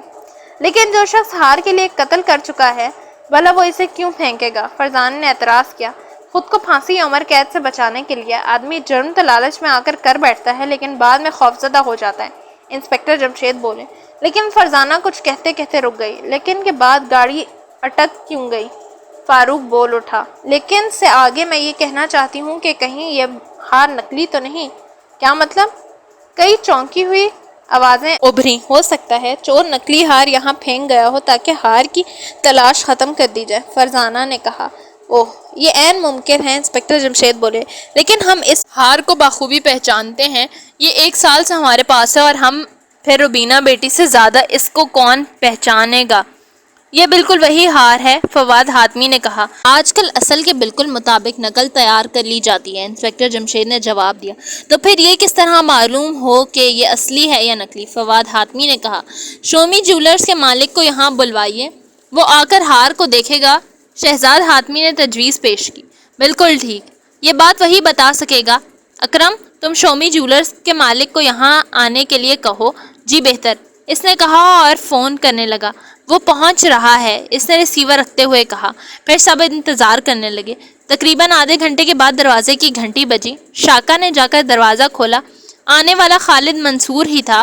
وہ محمود فاروق اور فرزانہ کو وہاں موجود دیکھ کر چونکا، پھر دوسروں کی طرف متوجہ ہو گیا۔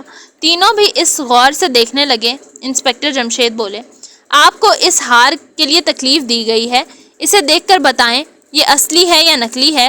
یہ کہاں سے ملا؟ خالد منصور نے ہکلا کر پوچھا۔ کوٹھی کے ارد گرد لگائی گئی باڑ میں پھنسا ہوا تھا، انسپکٹر جمشید نے بتایا۔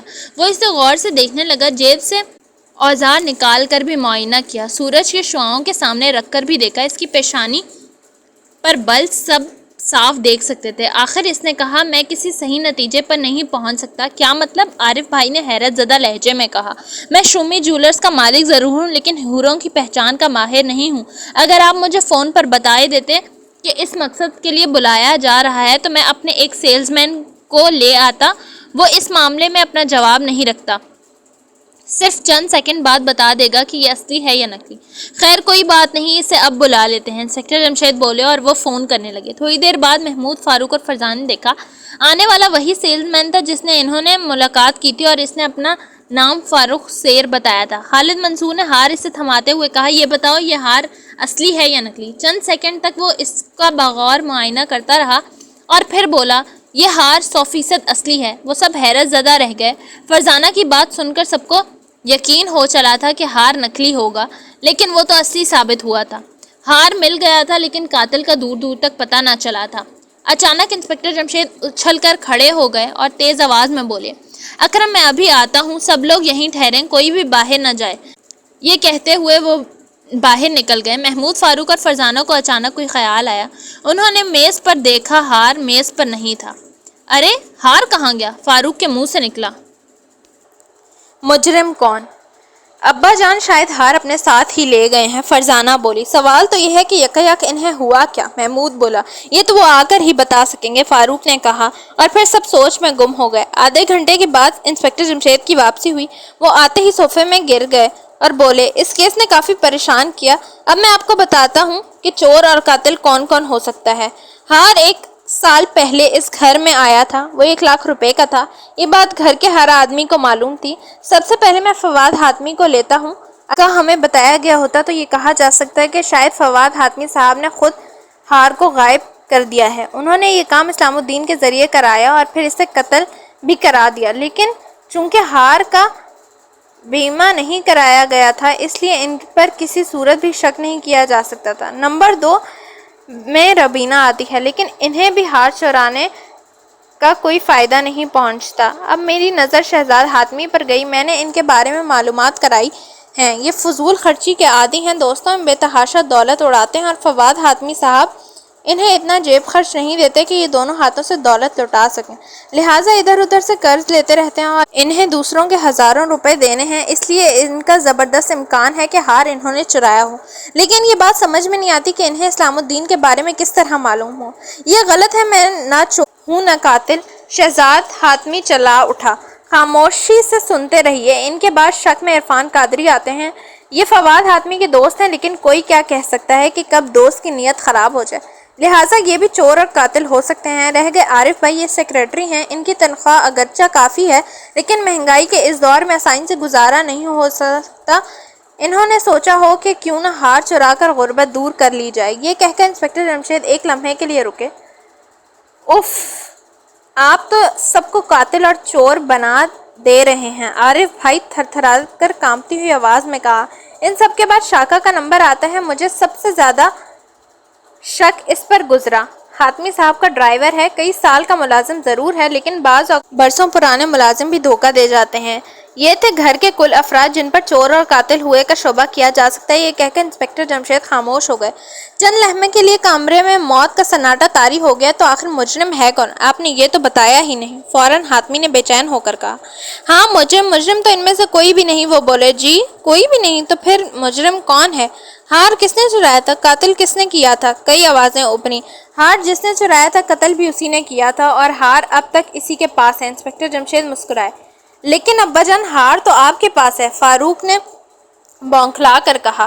وہ 100% نکلی ہے، جبکہ فروخ سیر صاحب کا کہنا یہ ہے کہ یہ 100% اصلی ہے، اور ان کے اس جھوٹ کے پکڑے جانے کے بعد ہی میں یہ کہتا ہوں کہ اصلی مجرم یہی ہے۔ کیا؟ سب ایک ساتھ چلائے۔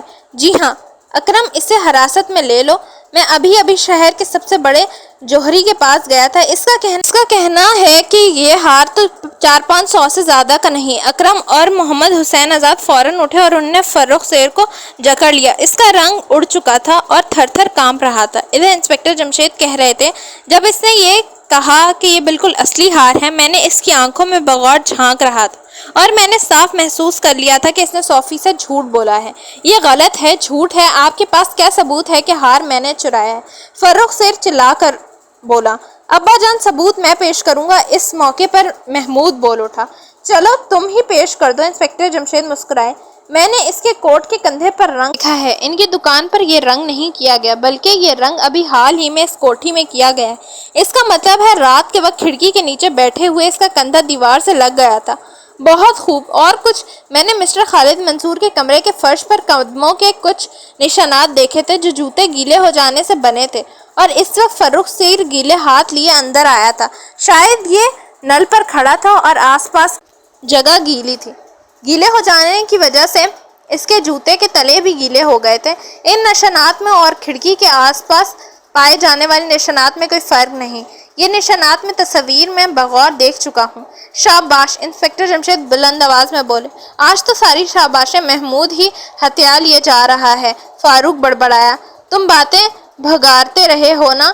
فرزانہ جل کر بولی۔ اور تم کیا کر رہی تھی؟ تم نے توجہ کیوں نہیں دی؟ فاروق نے منہ بنایا۔ میں تمہیں باتیں بھگورتا سن رہی تھی، فرزانہ بولی۔ تو تم تھوڑی دیر کے لیے چپ نہیں رہ سکتے؟ انسپکٹر جمشید جھلا اٹھے۔ جی ہاں وہ رہ سکتے ہیں، فاروق نے بوکھلا کر کہا۔ ہاں محمود، بس یہ کچھ اور کہو گے؟ انسپکٹر جمشید نے اس کی طرف مڑے۔ جی بس، مجھ میں کوئی اور شاباش وصول کرنے کو حوصلہ نہیں۔ فاروق میرے پیچھے ہاتھ دھو کر پڑ جائے گا، محمود نے کہا۔ چلو میں وعدہ کرتا ہوں ہاتھ دھوئے بغیر ہی پڑ جاؤں گا، فاروق مسکرایا۔ خیر کوئی بات نہیں، اس کے خلاف سب سے بڑا ثبوت خنجر پر انگلیوں کے نشانات ہیں۔ دراصل اس کا خیال تھا کہ کسی کو بھولے سے بھی اس کا خیال نہیں آئے گا۔ ابا جان اسے نکلی ہار کہاں سے ملا؟ فرزانہ نے پوچھا۔ اس کی وضاحت مسٹر خالد منصور کریں گے۔ انہوں نے کہا، ہم نے ہیروں کے تمام ہاروں کی نقل تیار کرا کے شوکیسوں میں رکھی ہوئی ہے۔ گاہکوں کو دراصل وہی ہار دکھائے جاتے ہیں، انہیں بتا دیا جاتا ہے کہ یہ دراصل نکلی ہیں۔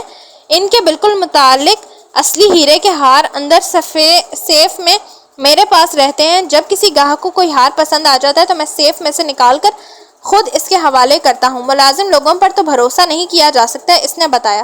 اب اصل ہار کہاں ہے؟ فاروق نے پوچھا۔ ہوگا کہاں؟ فروخ سیر کے گھر سے برآمد کریں گے۔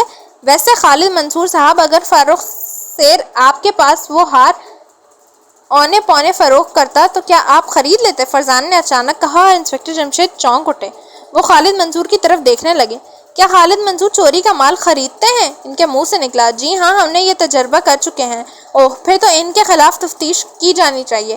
اگر یہ ایسا کرتے رہے ہیں تو ان کے خلاف کیس چلے گا، کیونکہ یہ چوروں کی حوصلہ افزائی کرتے ہیں۔ بلکہ ہو سکتا ہے فروخ سیر کو بھی انہوں نے ہی چرائے ہار کے لیے کہا ہو۔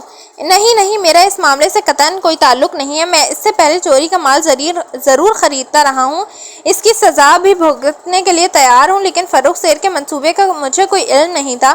اس نے تھر تھر کانپتی آواز میں کہا۔ کیوں فروخ سیر، کیا یہ سچ کہہ رہے ہیں؟ جی ہاں، ہار کی چوری سے ان کا کوئی تعلق نہیں۔ خیر چوری کا مال خریدنے کے جرم میں ان پر مقدمہ ضرور چلے گا۔ یہ اپنی زبان سے اقرار کر چلے ہیں، لہٰذا اکرم انہیں بھی حراست میں لے لو۔ جی بہتر، اکرم بولا۔ ابا جان کیا بات رہ گئی؟ فرزانہ کو جیسے اچانک یاد آیا۔ وہ کیا؟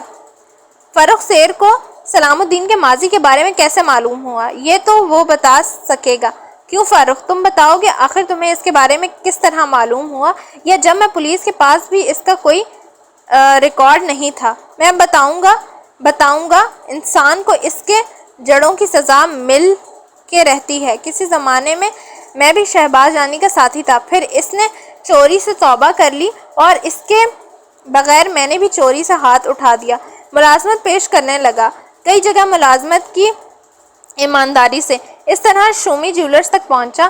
ایک روز فواد حاتمی اپنی بیٹی کے لیے ہار خریدنے آیا تو اس کے ساتھ شہباز جانی بھی تھا۔ میں نے داڑھی کے باوجود اسے پہچان لیا اور اس نے مجھے بس اسی روز میں نے پروگرام بنایا کہ ہیروں کا ہار شہباز جانی کے ذریعے اڑانا چاہیے، پھر میرے پاس 1 لاکھ کا ہار ہوگا، 50,000 کا تو یہ بک ہی جائے گا، اس طرح میں 50,000 کا مالک بن جاؤں گا، میری اور میرے بیوی بچوں کی زندگی عیش سے گزرے گی۔ میں نے منصوبے پر فوری کام کرنا شروع نہیں کیا، 1 سال تک کا انتظار کیا، خریدار کی بات پرانی ہو جائے اور کسی کا خیال مجھ تک نہ پہنچے، لیکن میں نے ایک غلط خواب دیکھا، وہ خاموش ہو گیا، اس کے ہونٹ بھنج گئے، جبڑوں کی ہڈیاں ابھر آئیں۔ مصیبت تو یہی ہے، ہر مجرم بعد میں پچھتاتا ہے، پہلے نہیں سوچتا، فرزانہ بولی۔ اگر سب چور پہلے ہی سوچیں تو ہمارا کیا بنے گا؟ محمود مسکرایا۔ بنے گا کیا، آرام سے اسکول جایا کریں گے، اب اسکول بھر میں اول آتے ہیں، جب مجرم ناپید ہو جائیں گے تو ہمیں پڑھنے لکھنے کا اور بھی زیادہ وقت ملے گا، اس طرح ہم ضلع بھر میں اول آئیں گے۔ مجھے تو یہ ناپید ہوتے نظر نہیں آتے، اب دیکھو نا، ہم کب سے ان کا تایا پانچا کرنے میں لگے ہیں، لیکن تایا پانچا تو کیا، ان کا تو 2 تیا بھی نہیں ہو پا رہا، ہو بھی کیسے، لالچ بہت بڑھ گیا ہے، ہر کوئی راتوں رات دولت مند بن جانے کا خواہش مند بنتا جا رہا ہے، روایت کے مینار تعمیر کرنے کی فکر میں، حالانکہ ان بیچاروں کو یہ کیا معلوم کہ مینار زیورات کے دیرپا نہیں ہوتے، مینار تو سیمنٹ، بجری اور سریے کے ہی۔ انسپکٹر جمشید اگر فاروق کے سر پر ایک زوردار دھپ رسید نہ کر دیتے تو وہ نہ جانے جب تک بولتا چلا جاتا۔ دھپ کھاتے ہی وہ کرسی سمیت فرش پر لڑھک گیا۔ انسپکٹر جمشید، محمود اور فرزانہ اچھی طرح جانتے تھے کہ وہ جان بوجھ کے گرا ہے، اس لیے کسی نے اٹھانے کی کوشش نہیں کی۔